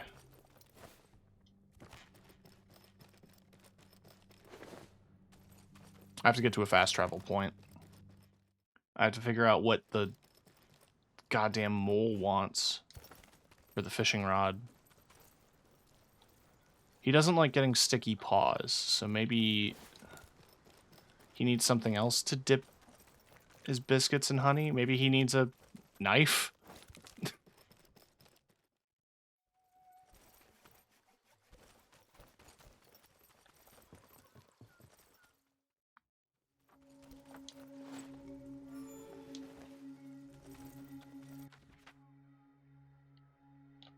There are a couple other quests we can do.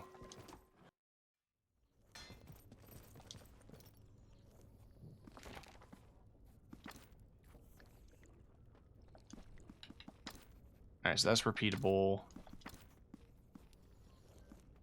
Alright, that's just for gold and for things.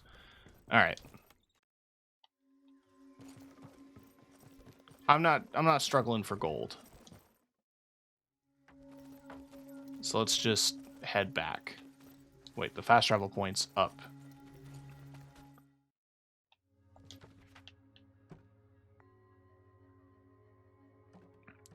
I'm gonna have to figure out how to do his quest at some point.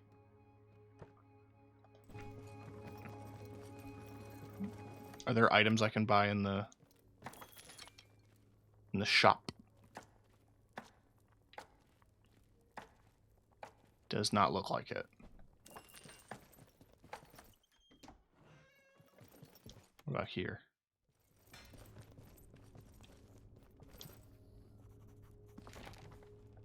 You are not a shop.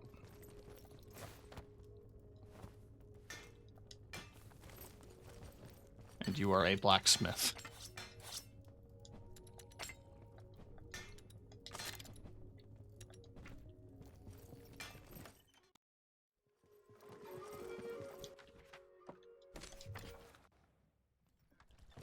Let's just head home.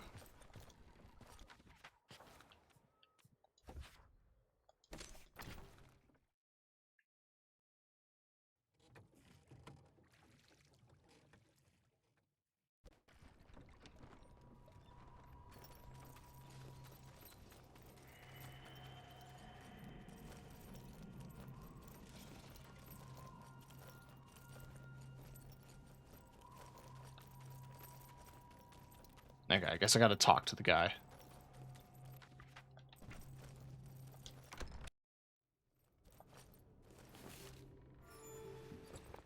I was gonna put my crown back on.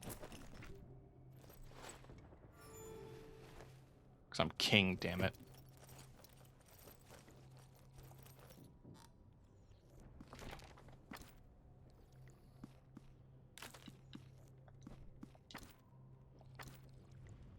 The kitchen stores of fresh herbs and spices is low. Oh, well, there you go.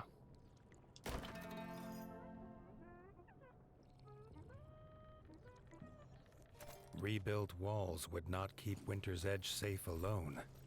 They needed weapons and armor, but had no smith. Leif knew of a master crafter living in the rift, if Arlo was of an open mind. What do you mean by that? Who are we dealing with on this?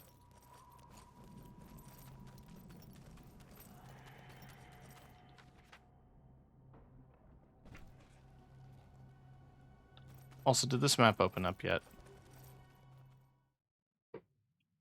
Anyway, how I figure y'all are raiding and running because it's late where you guys are and you need to do your shit.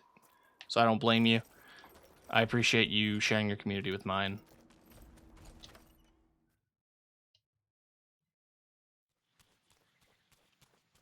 I also promise we're still early games. I know this is a fresh game and some people are probably wanting to play. But I promise you no spoilies.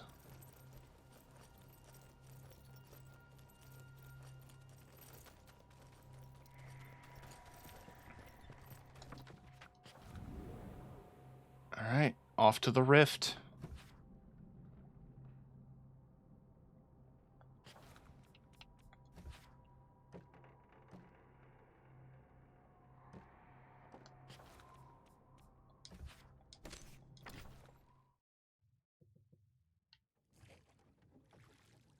Alright, so that's a pretty spooky swamp. Arlo had heard the tales of battles that scarred the rift at his father's knee. He wondered how much of the stories could be true. The ancestral home to the pond scum, the rift had seen endless war between rats, bats, and frogs. Even the river refused to pass through it now. Its muddy bed was grave to beasts and boats alike.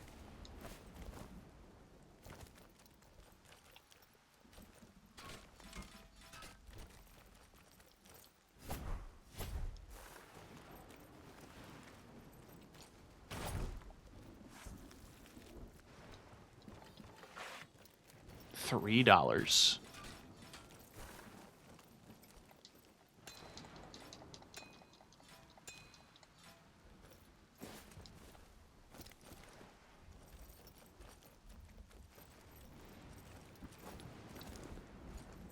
The way the thing was drawn, it looked like there was a little tunnel under there.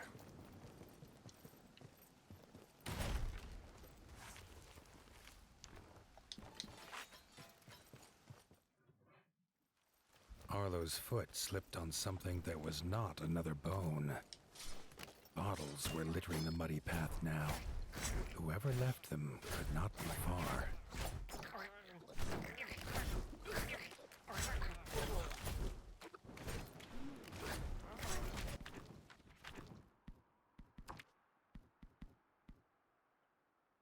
Weakness, electric, and ice. I don't have any of either of those weapons. Oh, I have an electric weapon.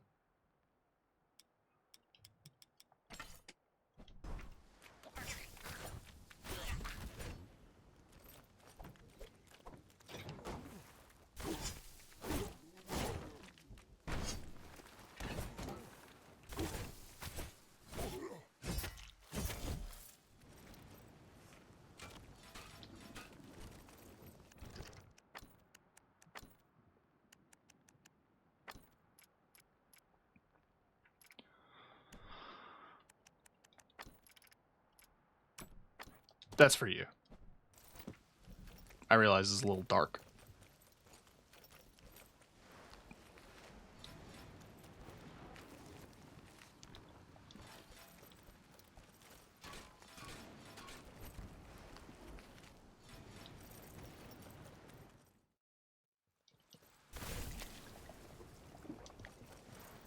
Oh.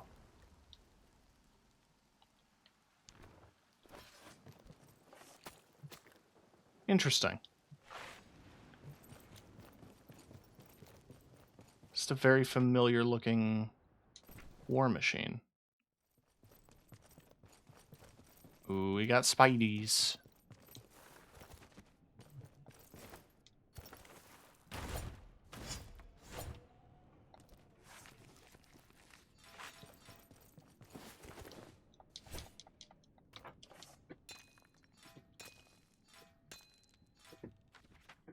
Now,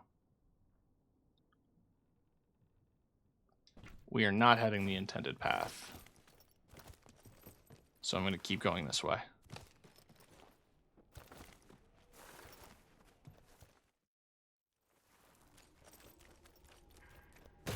I need a two-handed weapon. Or... yeah, I need a two-handed weapon.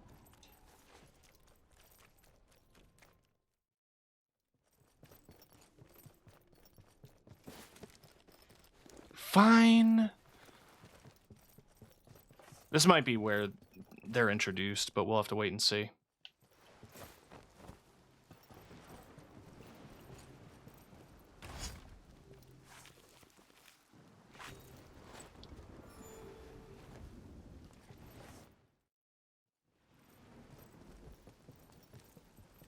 More bottles lay outside the forge, which was otherwise as quiet as every other dead thing that haunted this place. The pile of bottles was large, even for one who drinks like a merman. And it seemed to be breathing. Ron, the legendary merman smith of the Bogmire Forge.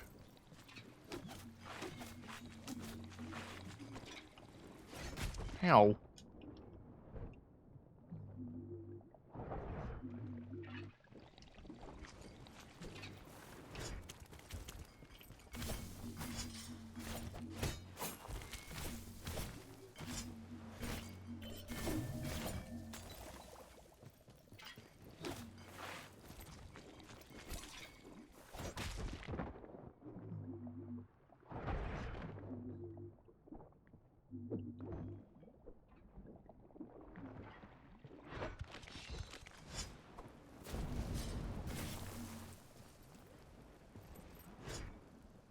Arlo was amazed the merman could swing his hammer, let alone see who he was hitting.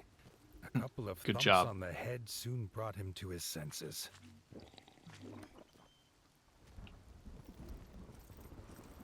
Okay. So he's a merman. Following him inside, Arlo realized this must be the smith. But his furnace was as cold and broken as the merman's spirit.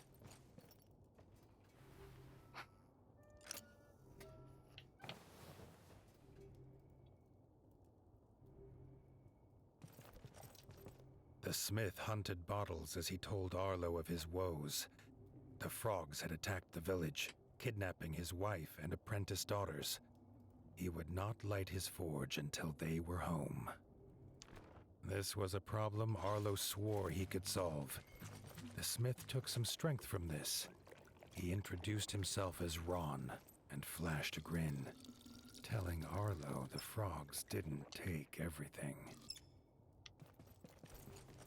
So I have an axe now.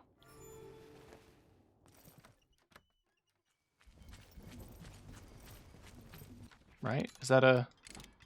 it's still a one-handed. The Riff Frog weapons. The small axe packs a wicked punch.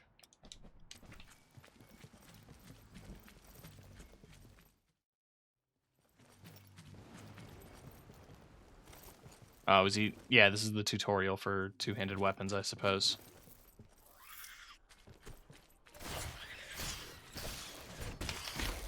Oh, they're weak to fire, because, yeah, kill it with fire.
I would like to not be in so much pain.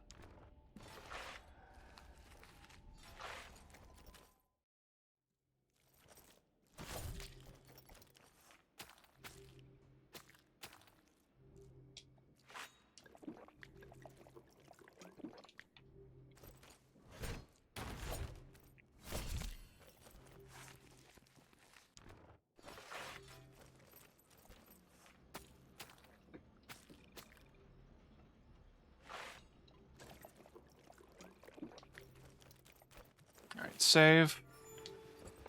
What is this? While hardly a full armory, Ron had what was needed. This two-handed skull crusher was a gift made by his daughters. He put it in Arlo's paws, in hope it would help save them.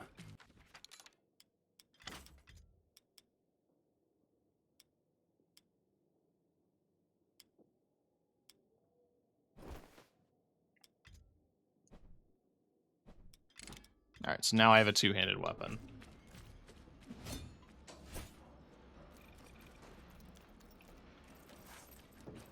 So two-handed weapons break those little wooden barriers. Hang on, I should... Okay.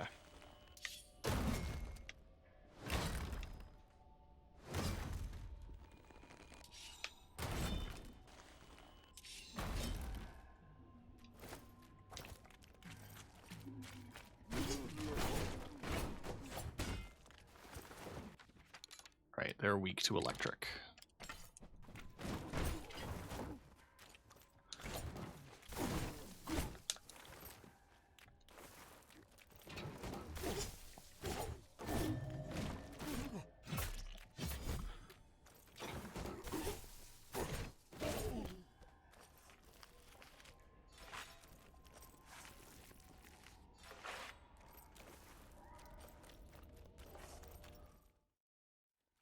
Together, the pair ventured on, heading towards the frog camp situated in the ruined temples.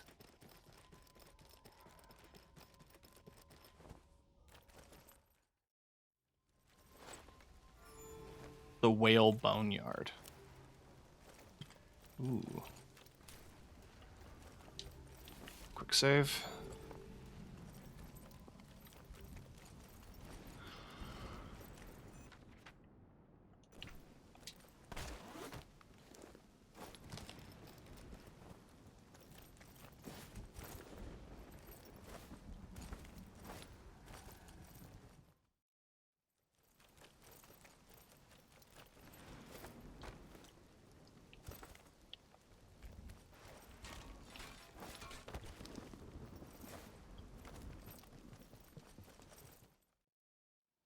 Ah, and that leads back to the village. Aha.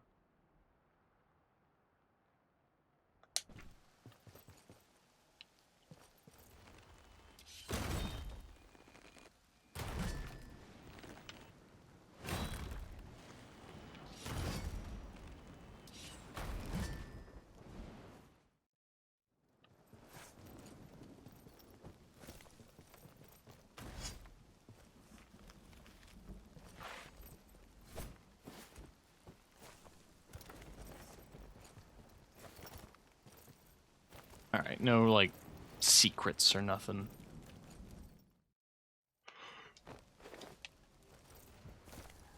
Oh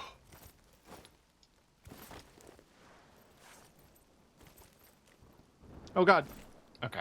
Fall damage is the same fall damage. At the top of the pile of corpses was one that was not Frog. The smith let out a desperate cry at the sight of his wife, lifeless atop the pile. He cried out again, but this time it was a call for blood.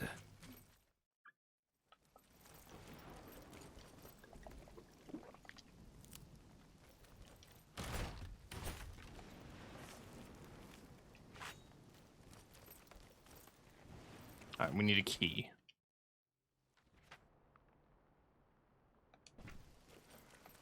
This is looking like it might be a boss fight.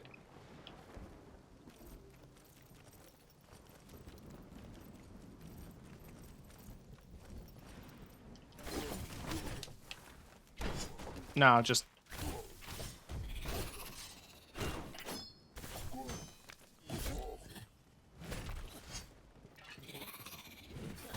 Ow.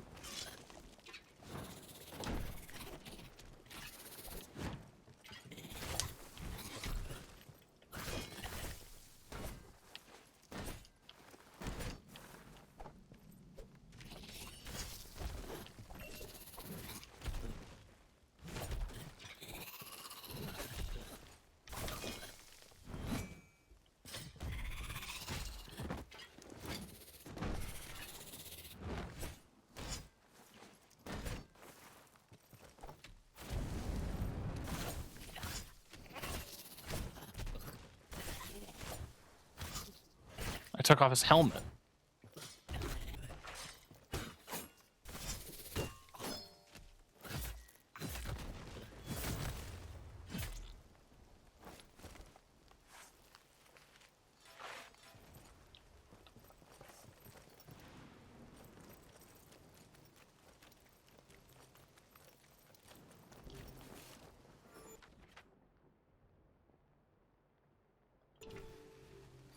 Huh. Okay, so it's just a thematic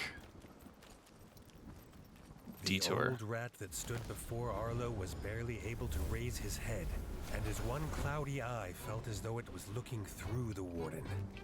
As Arlo reached out his paw, the Ice. hooded rat slammed his spear into the ground, imparting his gift onto the young warden. Okay, so now I have an Arlo ice was glad spell. to have met the old rat. Although he looked old and feeble, Arlo was sure that he was more than capable of looking after himself.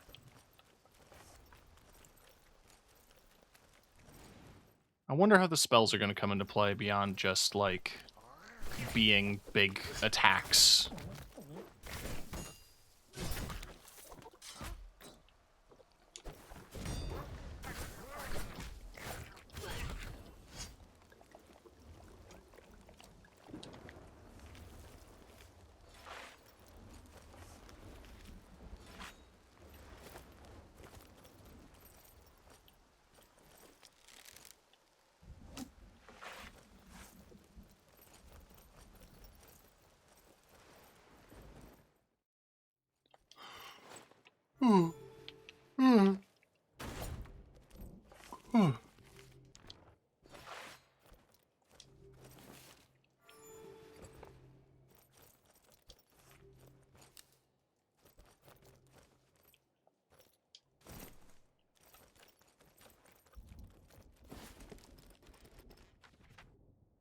There's a lot of keys.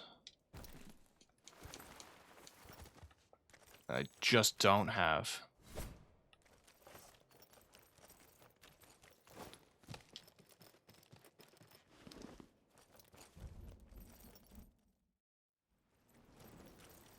Before Arlo could act, Ron was in the clutches of the enemy.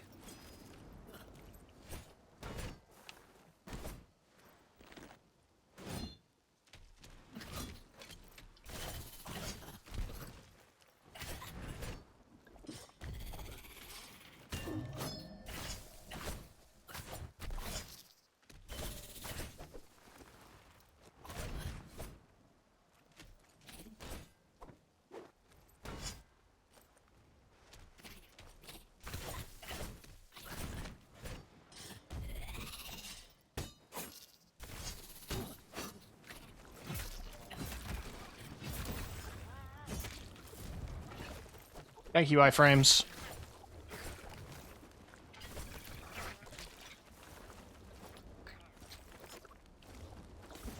Oh, I missed.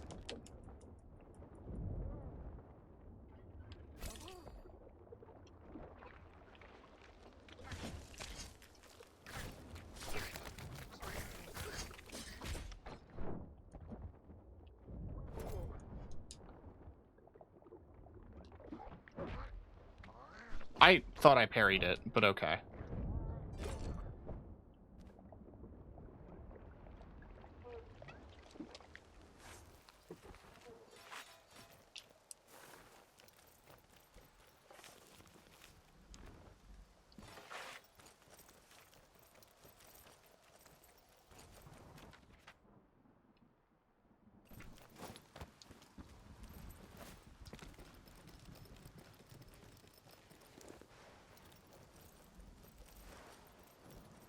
Huh.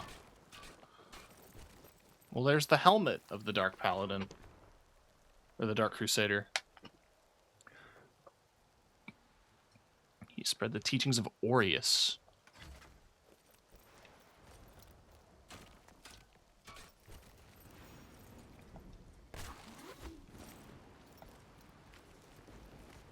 The Knight card.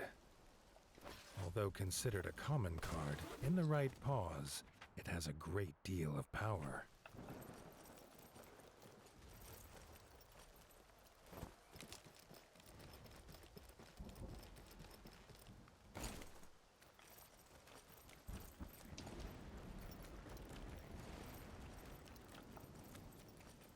Yeah, the game doesn't want me to get sidetracked.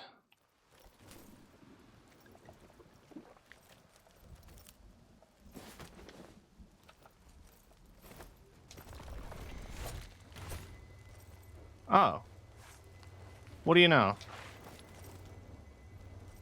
Approaching the statue, Arlo could feel the familiar buzz of power coursing through his body once again. As he left the statue, Arlo could feel a new power coursing through his body. There was one of those upgrade things earlier. Darkwing Blade. Rough cut, mass-produced sword for the Darkwing grunts of the Bat Army. That's a Rift Shield. Backstabber Spear. And a two-pawed spear. It is electric. Boogie woogie woogie.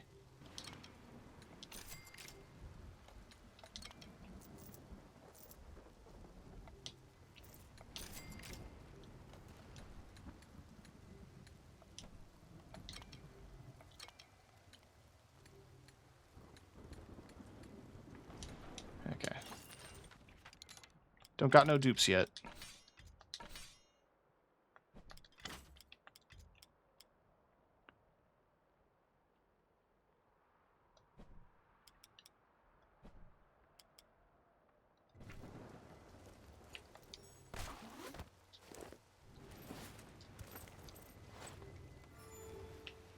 I also think I know where I found the ice upgrade in the Golden Keep. I might have already mentioned that. Something else came his way. Tumbling down the temple stair, Arlo was met with another horror. The head of the smith. It was Arlo now who took up the battle cry.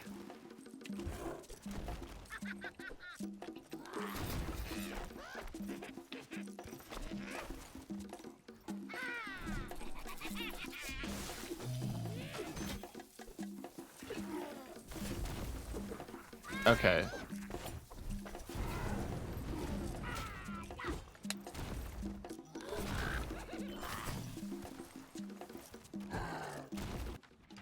So they're not weak to lightning or fire. Would they consider poison?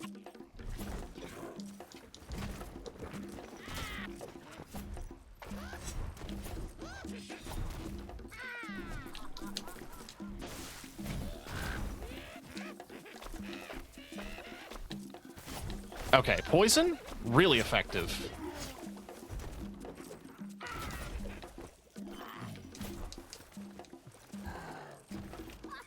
Quite happy with that. Ow. Less happy with that.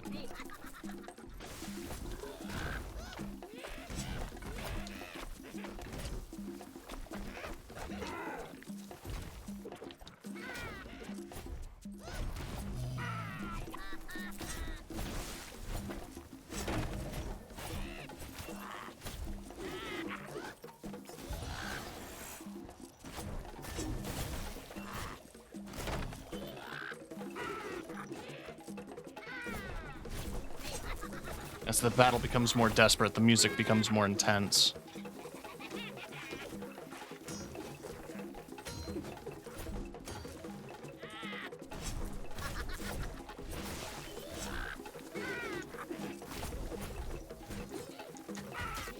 I was supposed to block that. First try.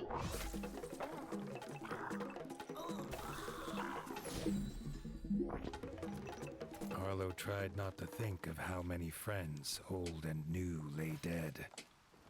He still had more to do. Rita and Ruby were free, but without their father, there was little for them here. Arlo offered them a new home at Winter's Edge, and a forge to continue in their father's footsteps. The mermaids were grateful, and said they would find their way to the keep once they had laid Ron to rest.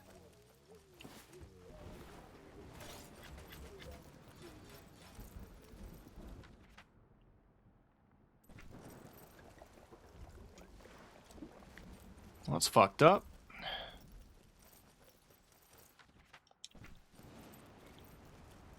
But we avenged him.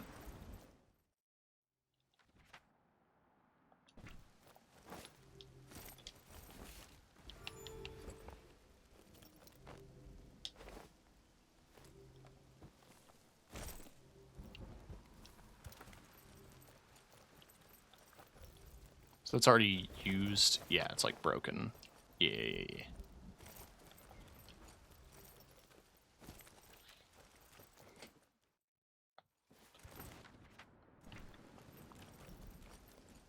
Can I talk to you now? No.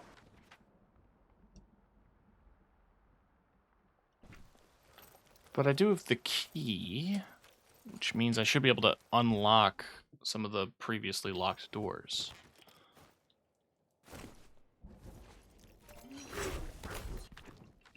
Okay, yeah. You guys, regular ass enemies, you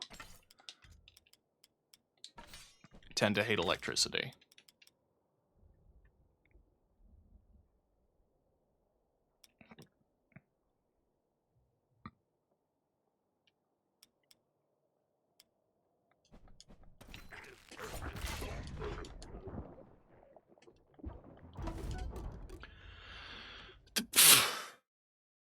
I'm such a gamer.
Really? Okay.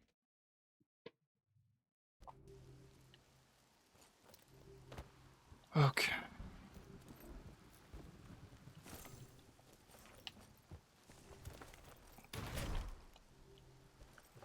Gotta do all this shit again.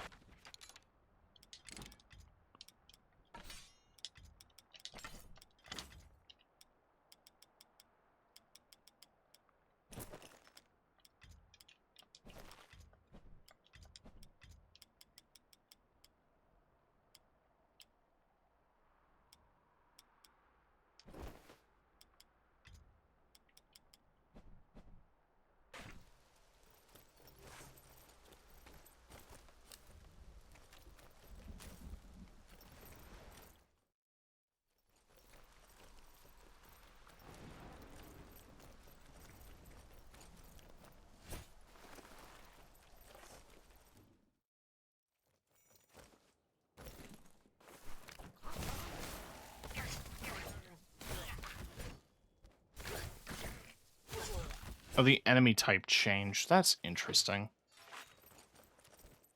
I wonder if that's a pity mechanic or something.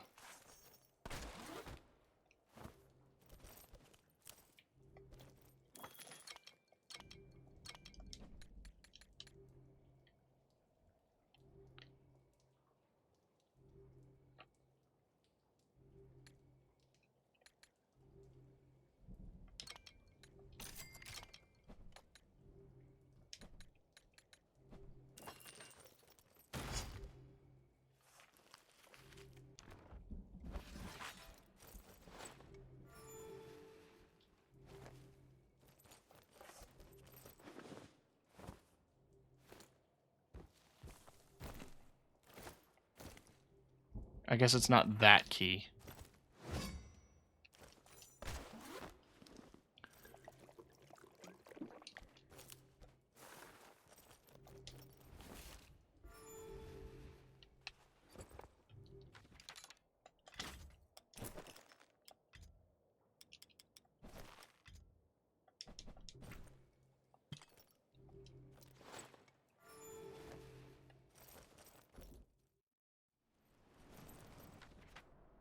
There was a door with a key, though. Yeah, it was that way. A stranger was meditating in the stillness. Arlo gasped. It was a frog. Before he could lift his blade, the frog croaked that he was an outcast, named Short Tongue. He'd come to rebuild the ancestral home of Bogmire Forge, a place for frogs who sought peace. No sooner had they agreed a truce than the two warriors had to fight. Okay.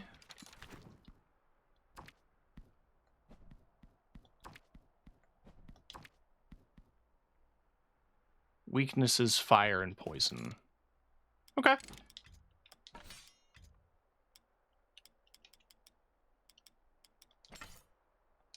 Wait, poison? Good to know.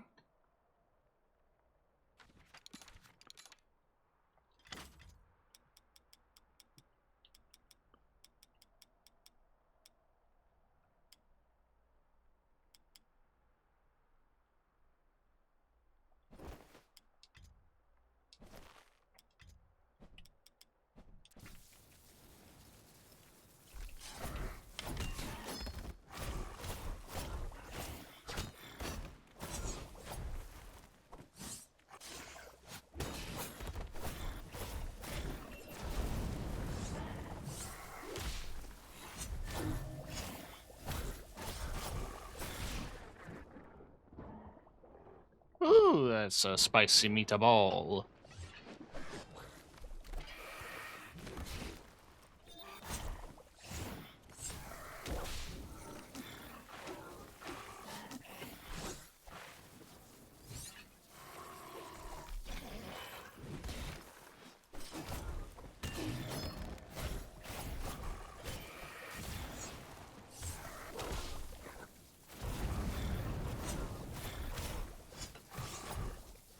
Side by side, the pair fought well, and the attacker soon disappeared again, back into thin air.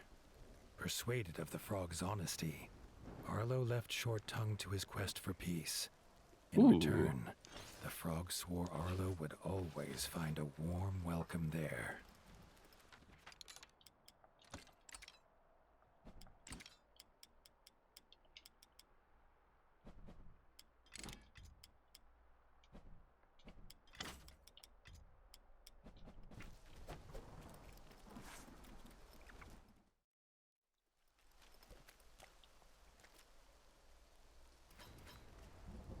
Oh, neat.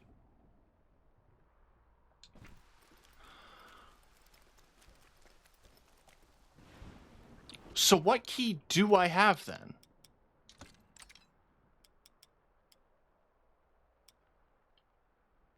I guess I had the key to their binds. And I'm overthinking what the key was for.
Okay, so we have dull two-handed swords.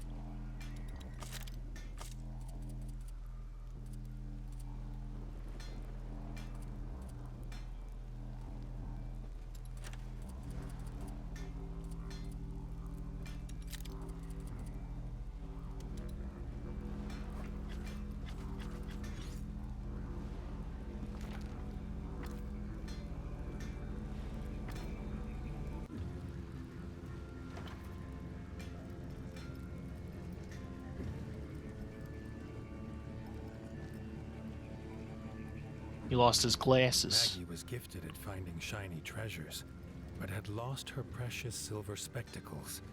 Without them, she could not even count the claws on her paws. She begged for the warden's help.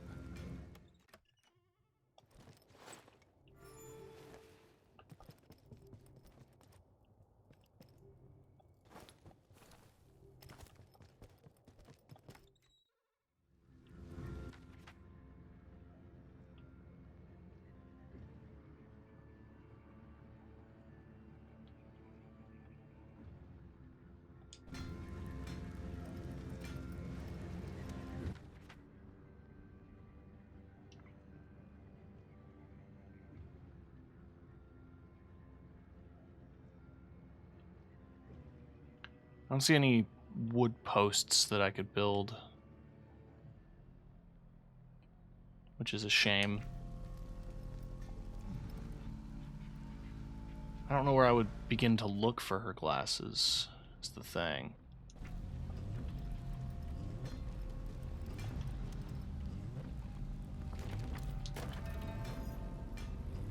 Let's kill this big spider. Short Tongue shouted at Arlo's approach. The tail spinner queen had taken frogs captive to feed her young. Arlo did not hesitate. This was a fate he wouldn't wish on even his worst enemy.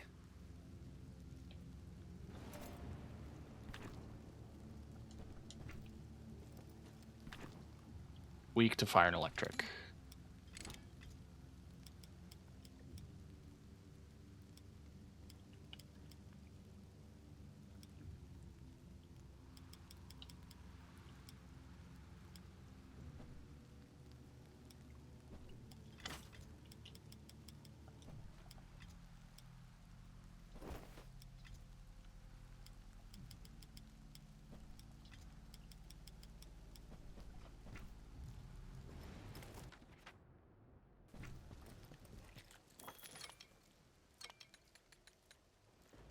Huh.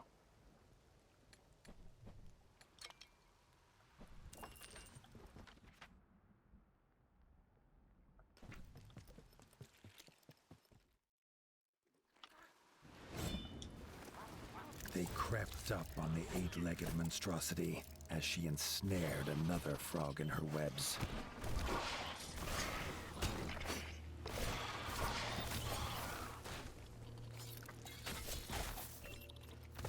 Oh god.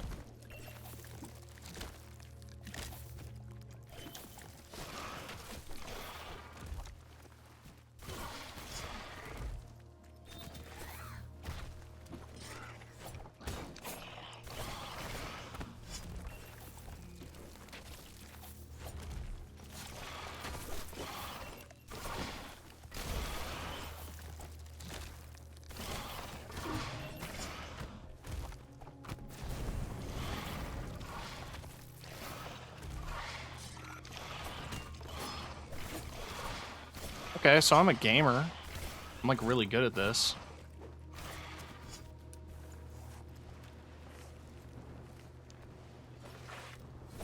The webbing was thick and tough, but their blades soon cut them to ribbons. Short Tongue sent the terrified frog toward Bogmire Forge.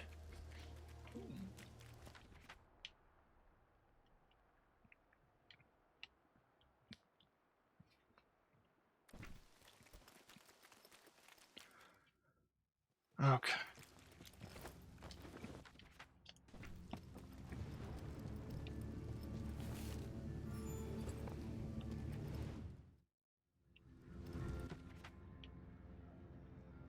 Oh, there's a sign now.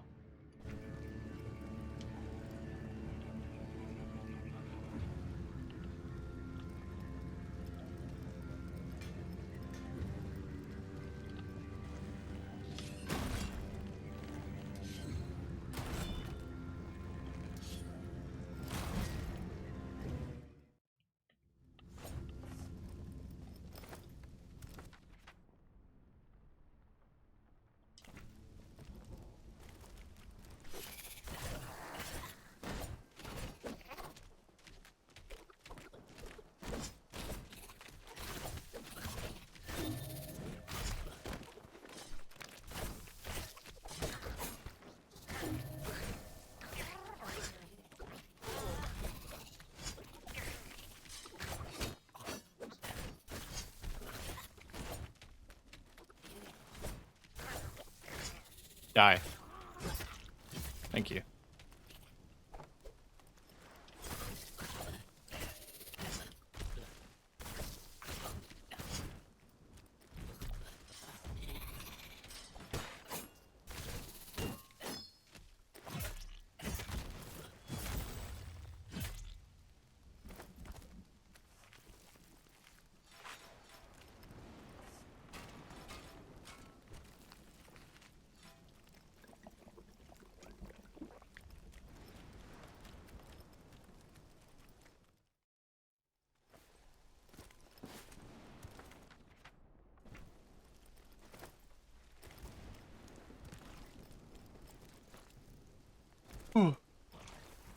Injured though she was, the queen had no intention of giving up her hunt. Her young hungered.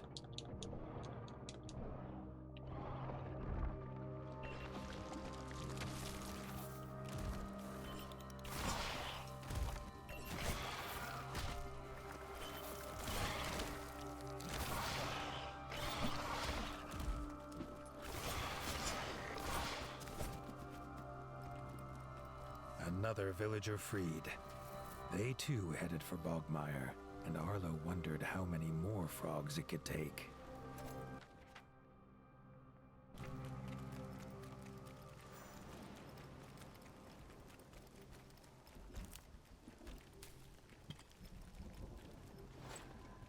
Oh, hey, mole. Anything new? No. Ooh. A dank and unsettling place. It had to be the Queen's lair.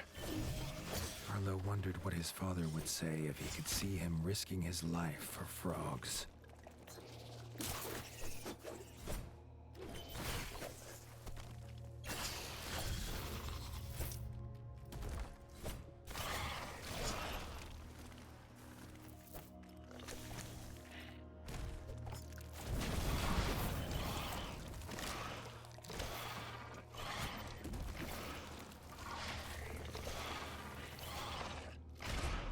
Hello?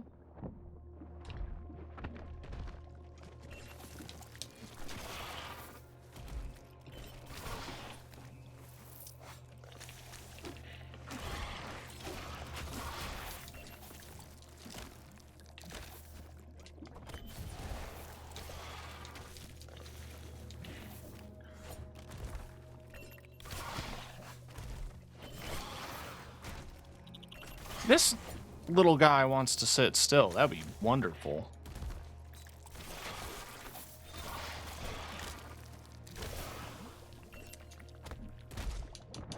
Oh my god.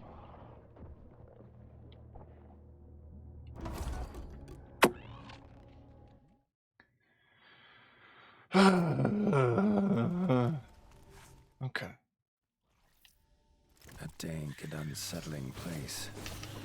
It had to be the Queen's lair. Arlo wondered what his father would say if he could see him risking his life for frogs.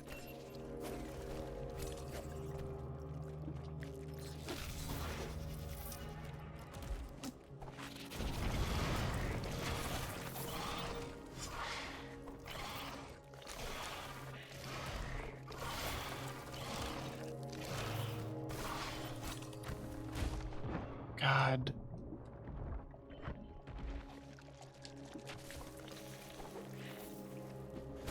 Okay, that hit, I guess.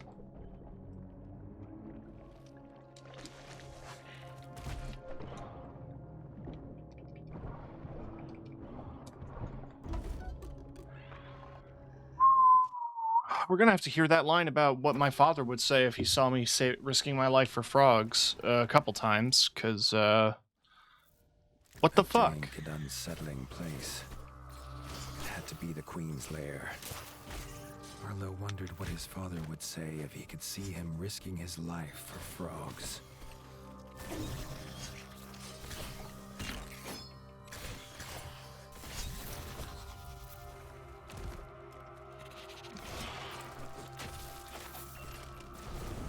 Oh, that's so cool. Thanks.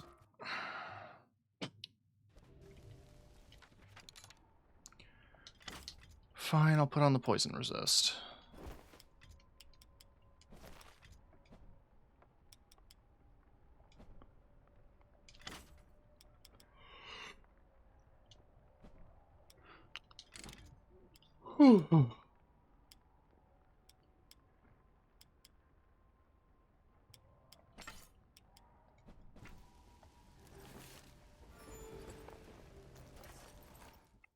And I'll take the stairs. A dank and unsettling place. It had to be the Queen's lair. Arlo wondered what his father would say if he could see him risking his life for frogs. Okay.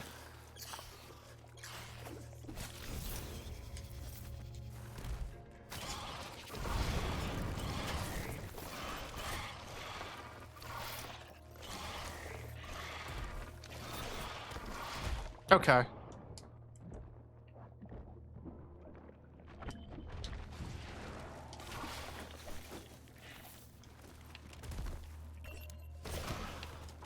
Okay.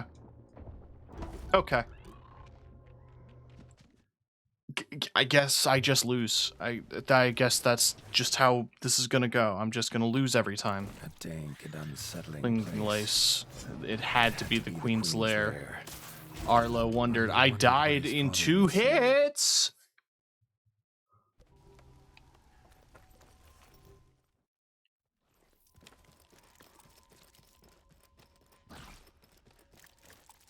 A dank and unsettling place.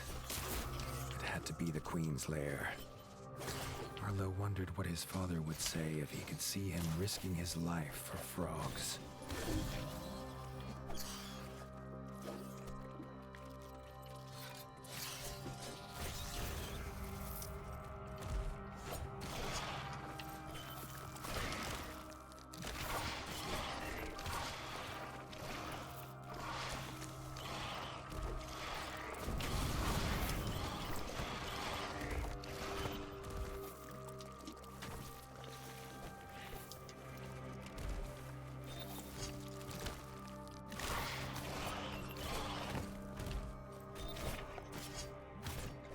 Die. The Tail Spinner Queen was dead, and the frogs were soon at work rebuilding the village. The Warden was sure mammalian-amphibian relations would be forever changed.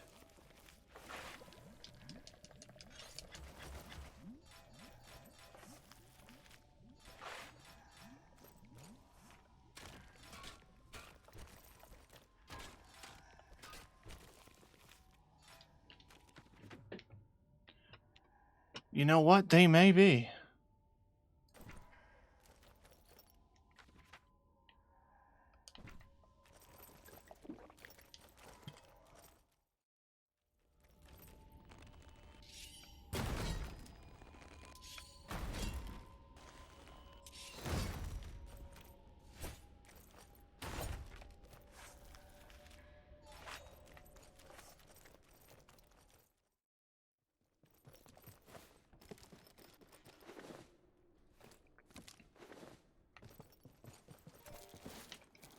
Oh, these guys. I remember.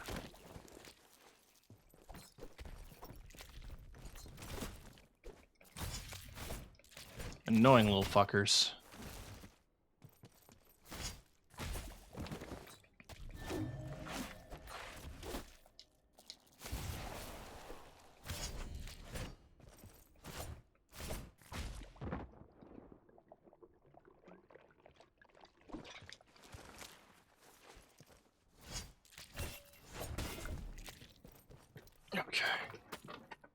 They do have juice, though.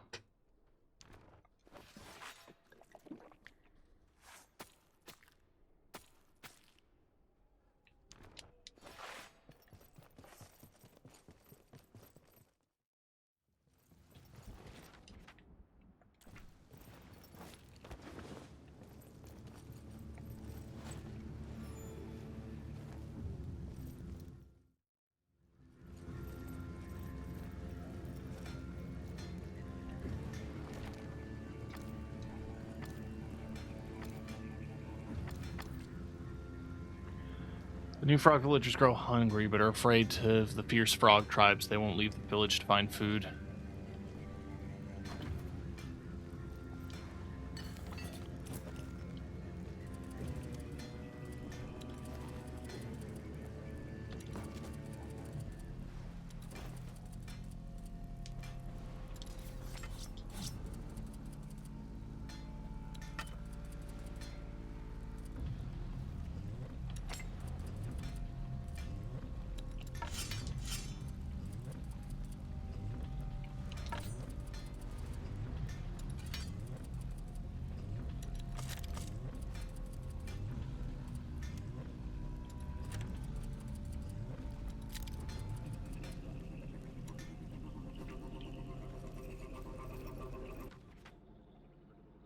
Okay.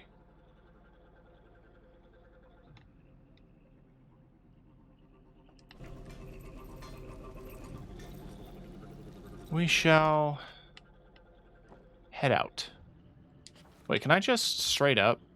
Yeah, I can. Wow. That makes life so much easier.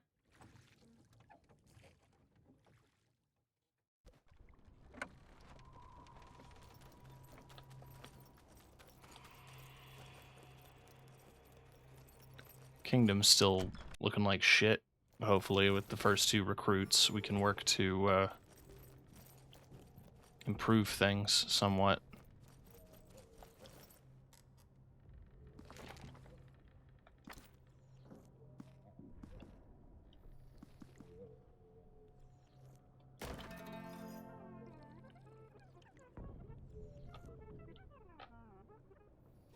Winter's Edge bustled again, but now with folk from across the north. All were in need of homes and work. Leaf suggested a new builder's yard would solve both problems. The yard needed a builder, and Arlo knew who to ask. Some rats protest at any change to their view. None more so than the elder at Mossbug Farm. If a builder was near, he would know.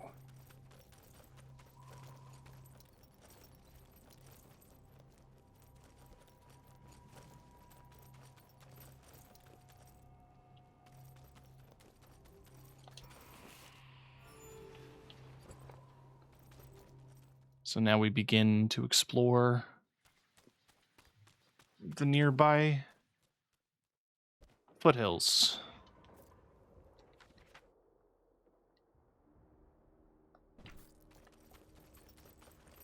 Okay, so that path is clear. However, I have a 2-handed weapon.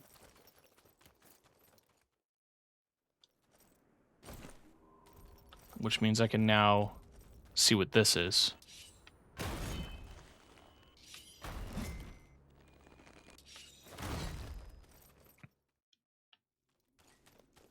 Mines of High Rock.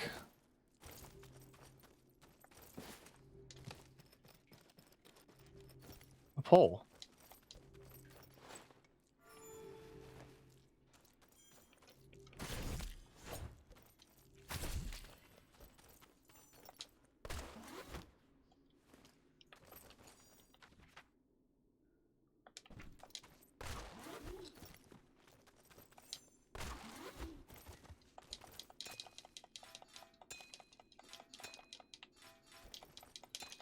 Interesting.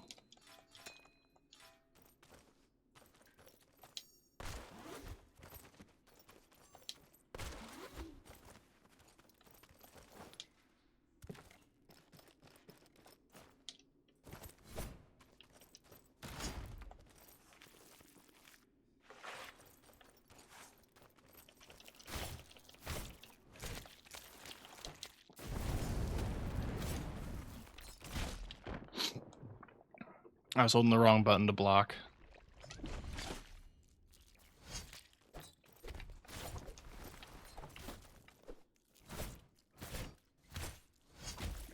Ow.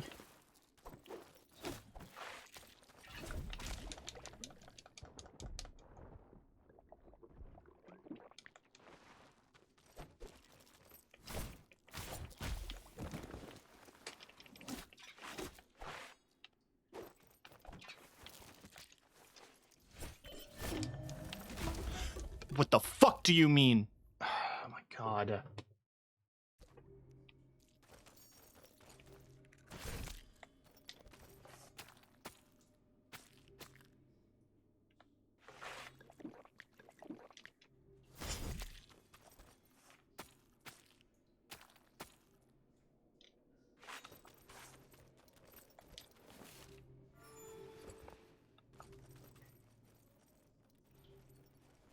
Oh, another piece. Oh, it's the armor.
There's good reason to wear armor for stat resistances and all that jazz, but no, I'm pretty happy with this set of armor.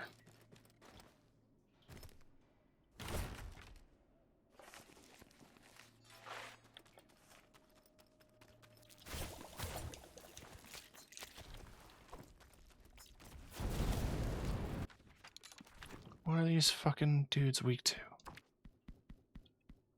Fire and ice.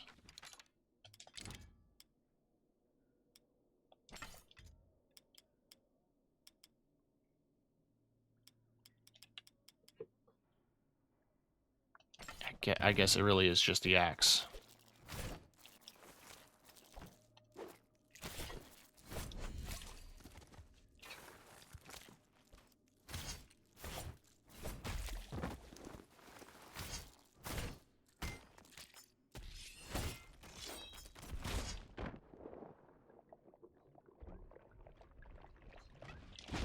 Okay, rock out of fucking nowhere.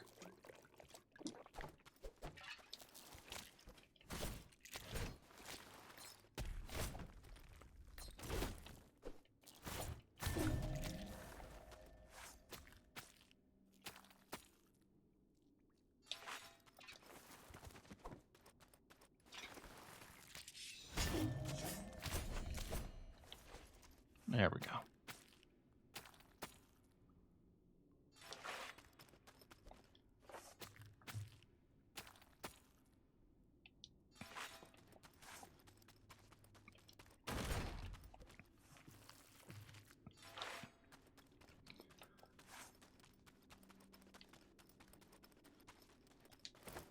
I don't even really know what the point of being down here is.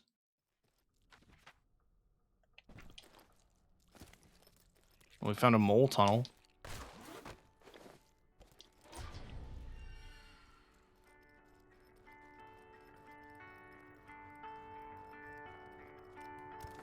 Entering the mole hole, the two moles looked at Arlo confused.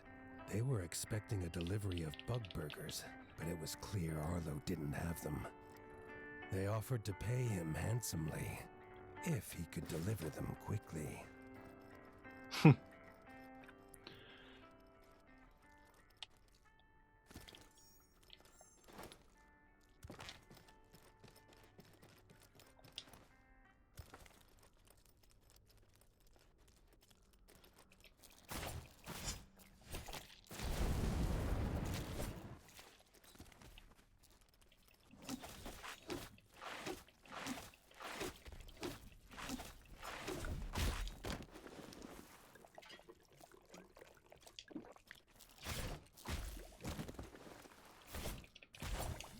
Okay, every other time that move is used, I can block it.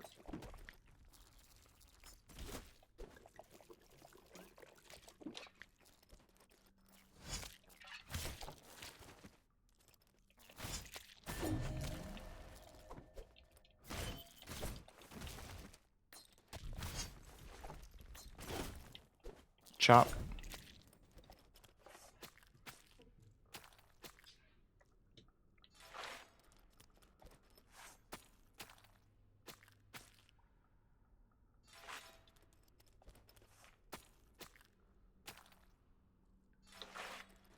Okay, so I don't know if there's much point to coming down here.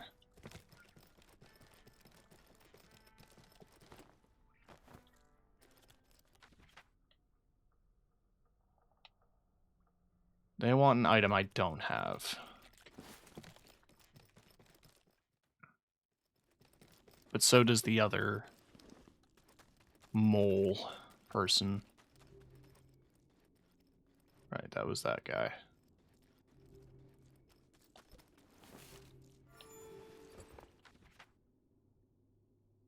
There was mining, and then there was just a bunch of crap on the floor. Nothing real else of interest. But this is a good resource for various metals, if the need comes up.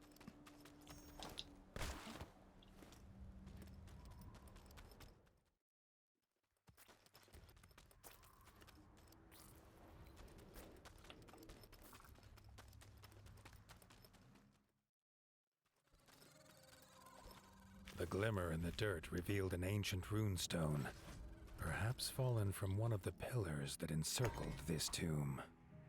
The runestone slipped into place. Arlo wondered which tale was true. That treasure lay within, or some ancient horror.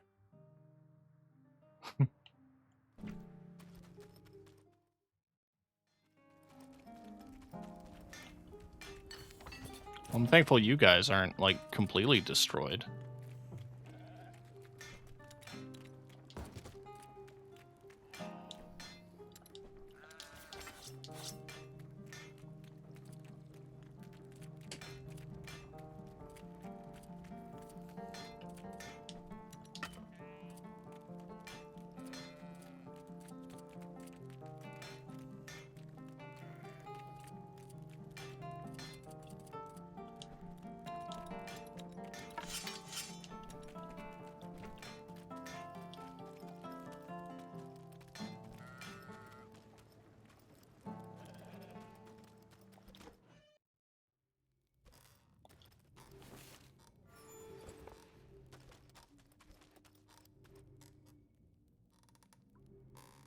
I'm looking for a builder. Found a guy. Old building. Go that way. On hearing that Arlo was warden, the old rat was quick to report a beaver had moved onto the hill, rebuilding the old shack, and that maybe Arlo should check his permits.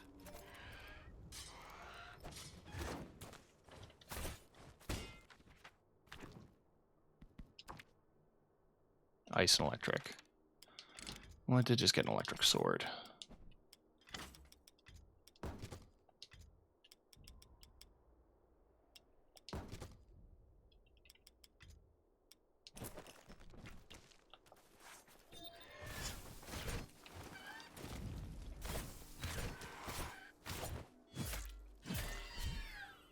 These farmers had been to the shack to trade with the beaver, but found no sign. Perhaps, like these rat folk, something else had found him first.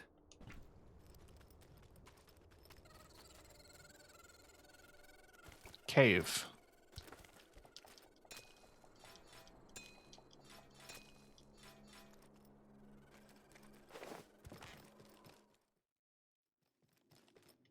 Blackfoot Caverns.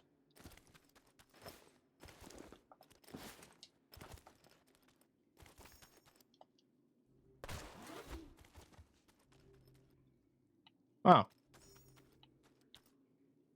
It's the food. The scent was unlike anything Arlo had ever smelt. Bug meat was not normally this greasy.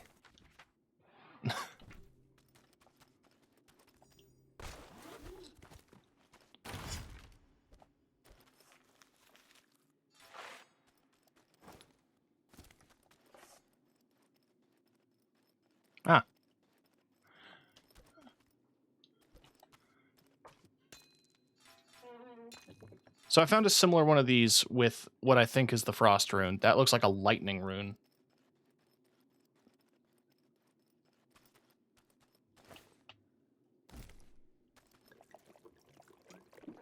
Can I just ignore you guys? I'd like to.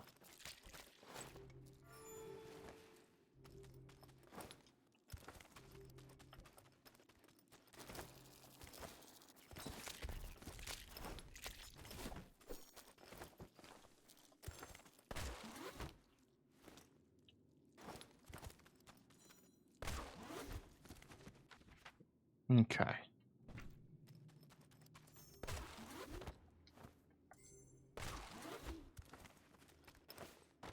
I guess I could run back.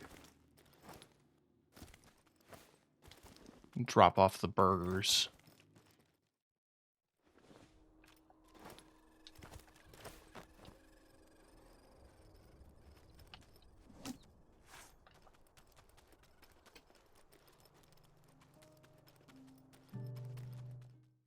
It's pretty much a straight line. It wouldn't take that long.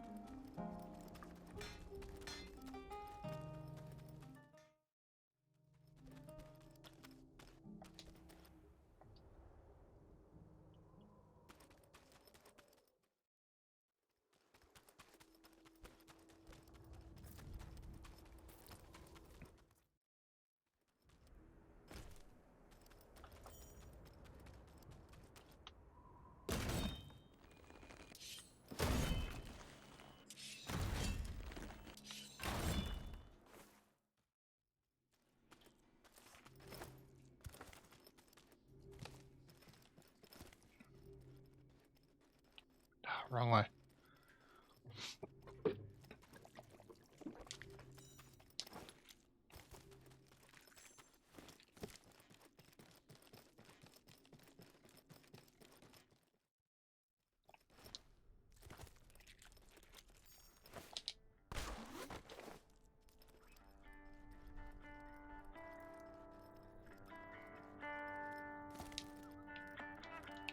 Alright, there's your food delivery.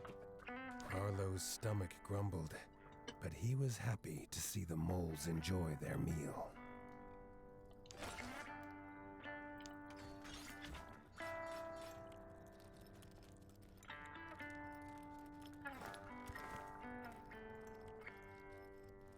We got some mole tech.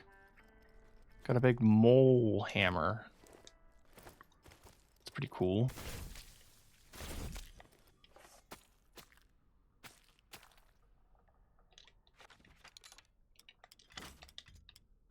Pauldron's made with recycled electrical components. The moles are nothing if not efficient.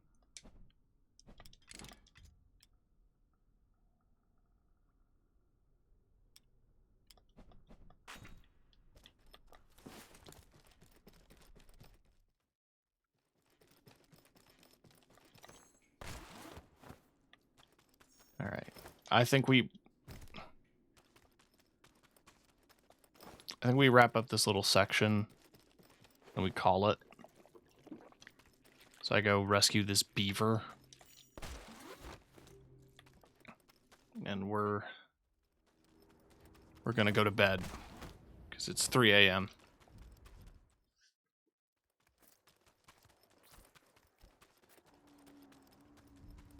There will be an earlier stream tomorrow. It will be more of this.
The sky once again burned bright with a flashing light, but this time it was accompanied by an eerie laugh. Before the warden stood a slender rat, his lips still curled from laughter. As Arlo went to question the stranger, he clapped his paws together, imparting his gift onto the warden. Just poison. Okay.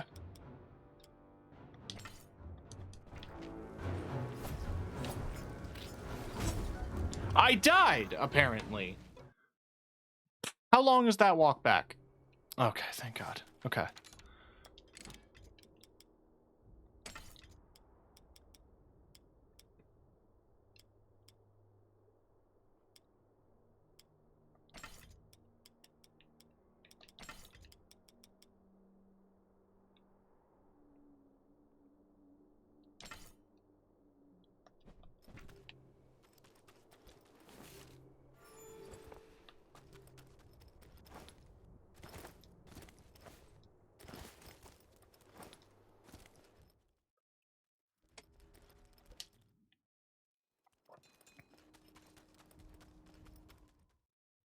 The sky once again burned bright with a flashing light, but this time it was accompanied by an eerie laugh.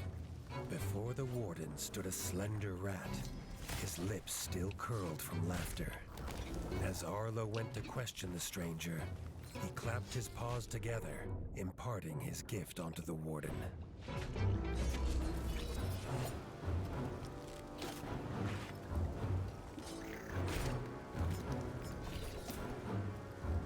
Although Arlo was grateful for the gift, he could not ignore the feeling that this stranger was using him as part of some intricate plan.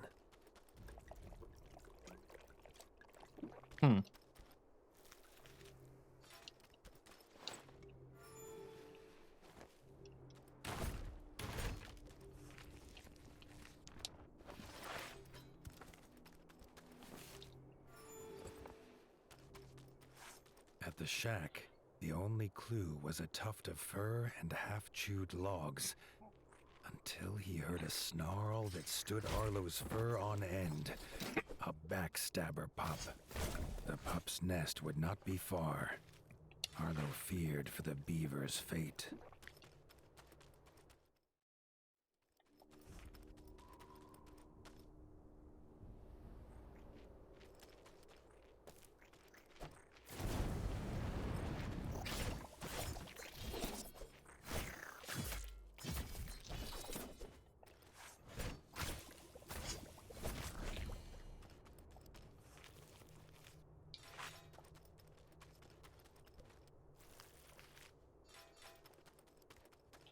Do I have a poison two-handed?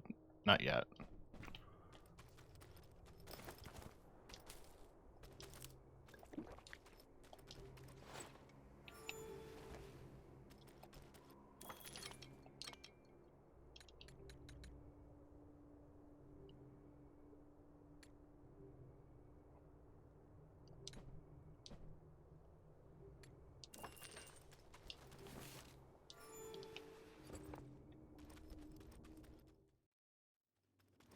Beaver lay unmoving, another death on his conscience.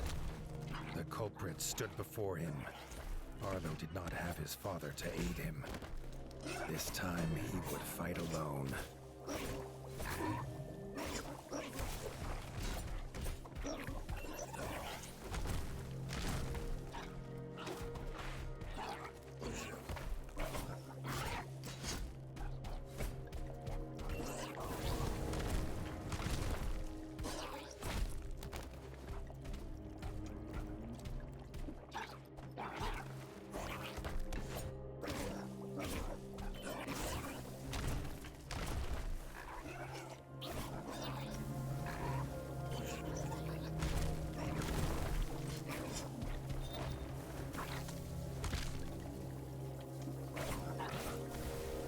Okay.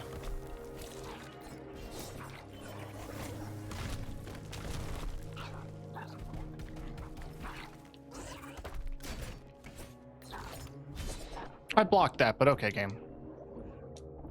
I guess I didn't. I guess I didn't block that either. Hoo-wee. I'm a little bit grumpy.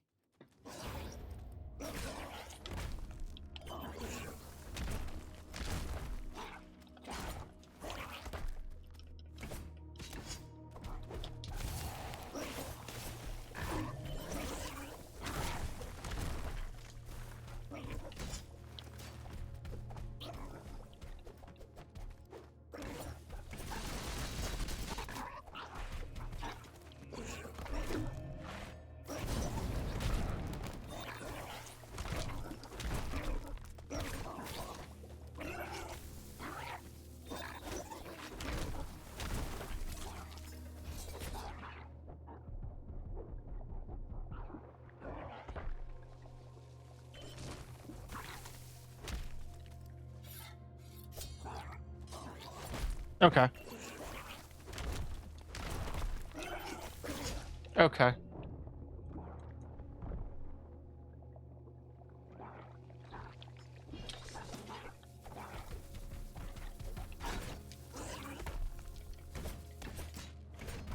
Can you take damage when I hit you with my sword? Why is your hitbox only sometimes there?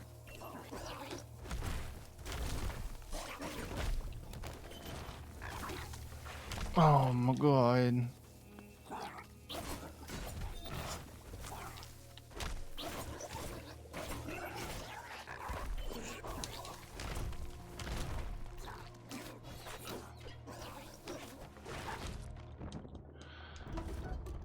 What?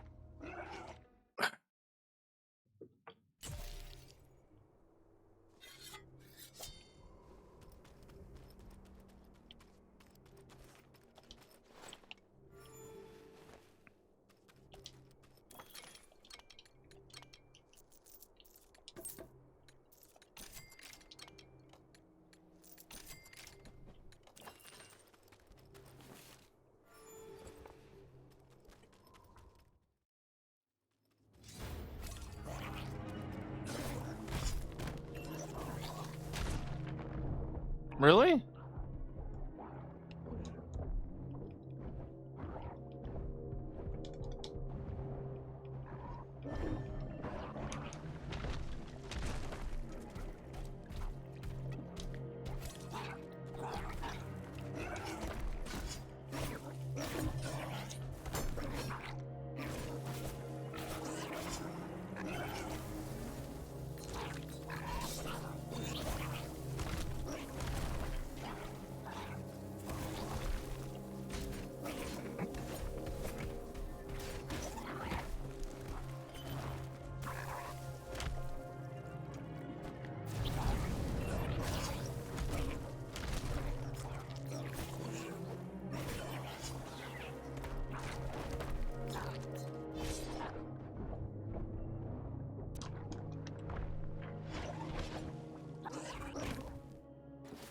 Oh my god.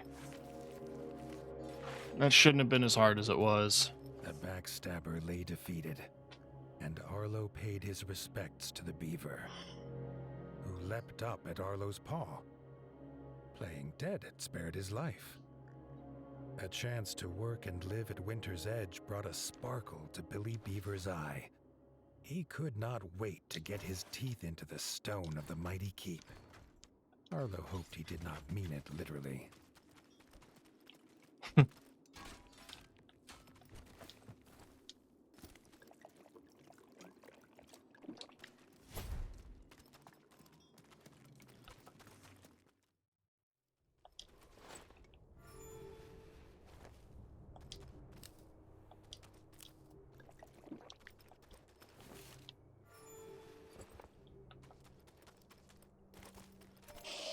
Oh, worm?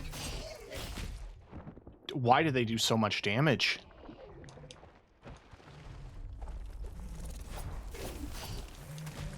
Why do they do so much damage?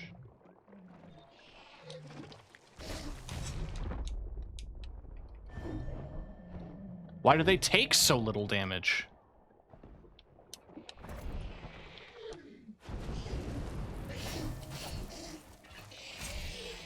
Jesus. Mudworm. Okay.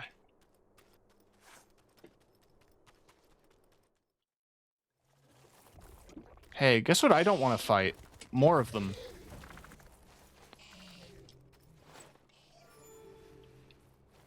Yeah, you guys seem upset. I'm just gonna go.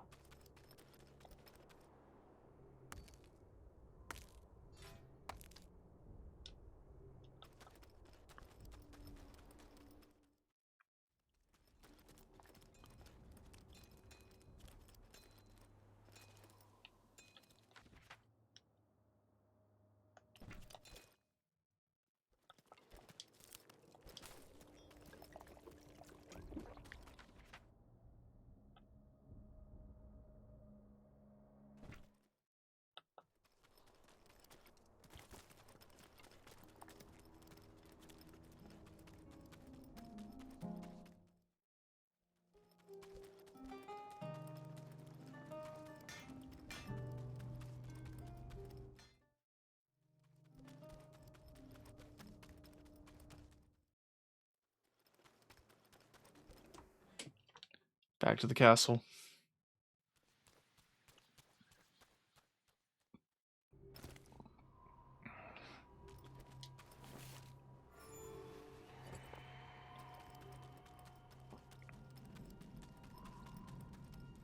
Where now that we have a builder, we should be able to repair what's broken.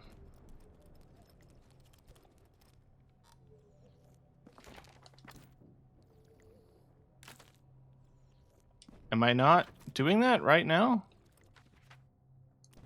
Oh, he's outside. I guess that would make sense.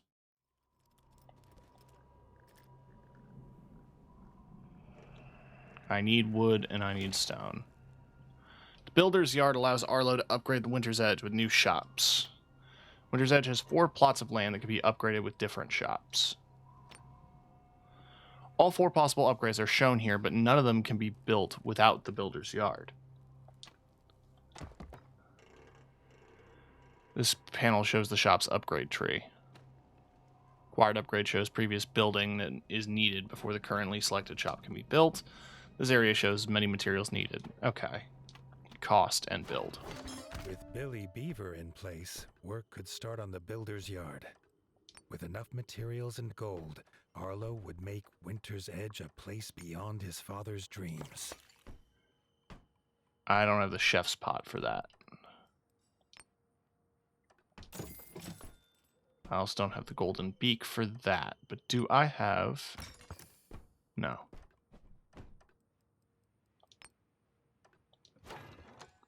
But I could immediately upgrade the Builder's Yard to max. Because I had all of the materials and...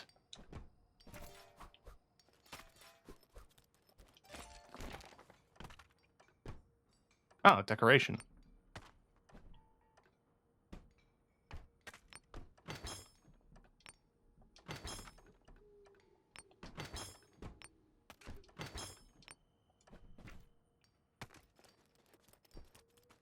I see.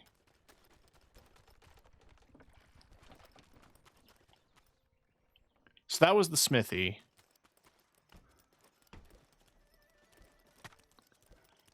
And then this was the... That was the shop. And then this was the food.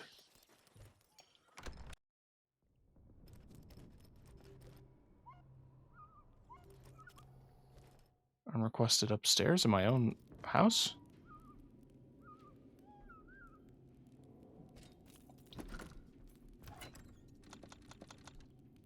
Oh. It's like a lost and found thing.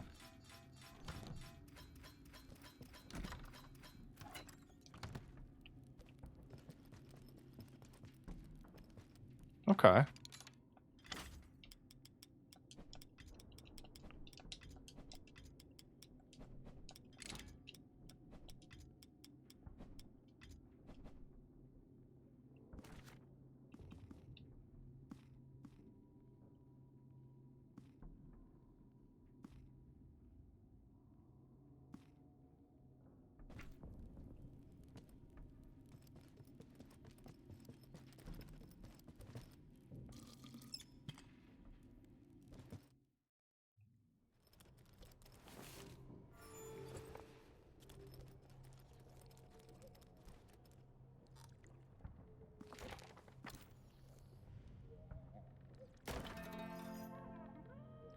Build a forge and a stove. I've been given the items to do so.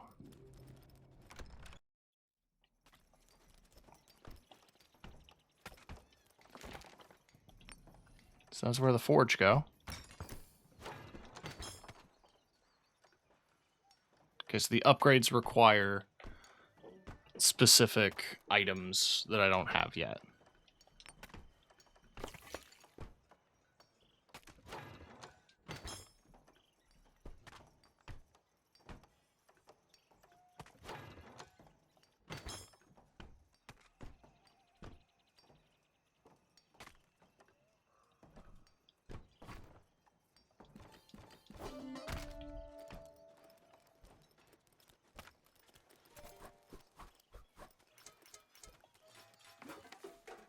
I can get a health upgrade, finally.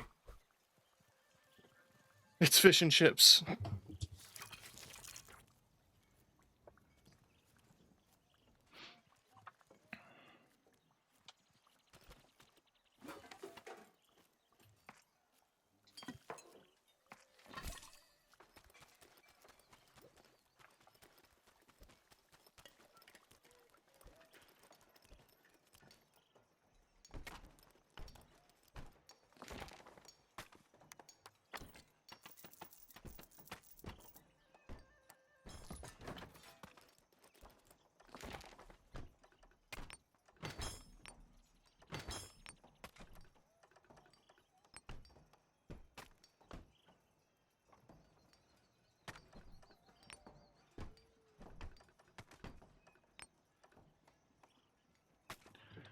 Okay.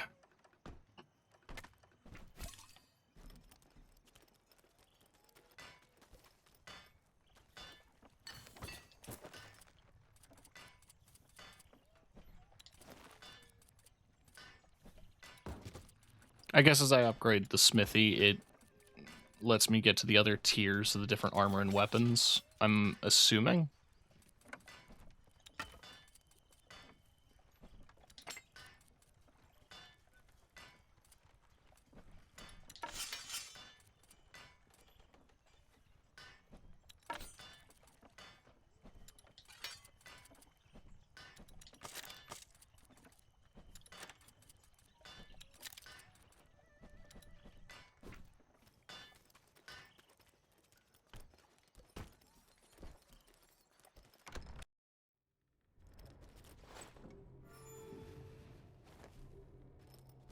And then what left?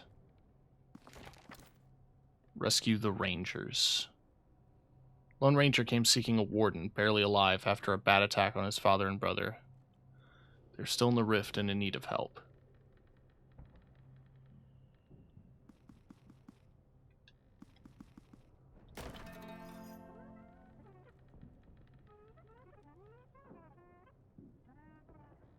Leaf had news from the docks. A hunter had arrived in the night, badly injured and seeking help from the warden. Well, we will tackle that in the morning. But first impressions, really good. Like, genuinely. It's a good game. Glad I took the time to play it instead of just immediately going to bed.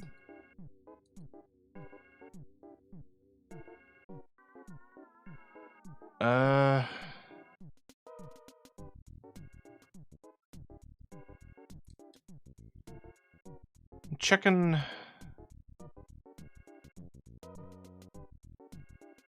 on people. I'm looking at my list and seeing who's probably still going. I think I'm gonna raid out to Bonnie, Benicula Live. Who is playing Elden Ring and is currently stuck in the Lake of Rot from the look of things. Yeah, I'll be back in the morning with more of this. So look forward to that, or don't. But, you know, I'm having a good time with this game. It's what I wanted. I was getting frustrated with some fights, but you know how it be sometimes. Anyway, have a good night, everybody. Tune in tomorrow for more rats. And you all get some sleep. It's 3 a.m. I don't know your time zone, but it's 3 a.m. here. Have a good night.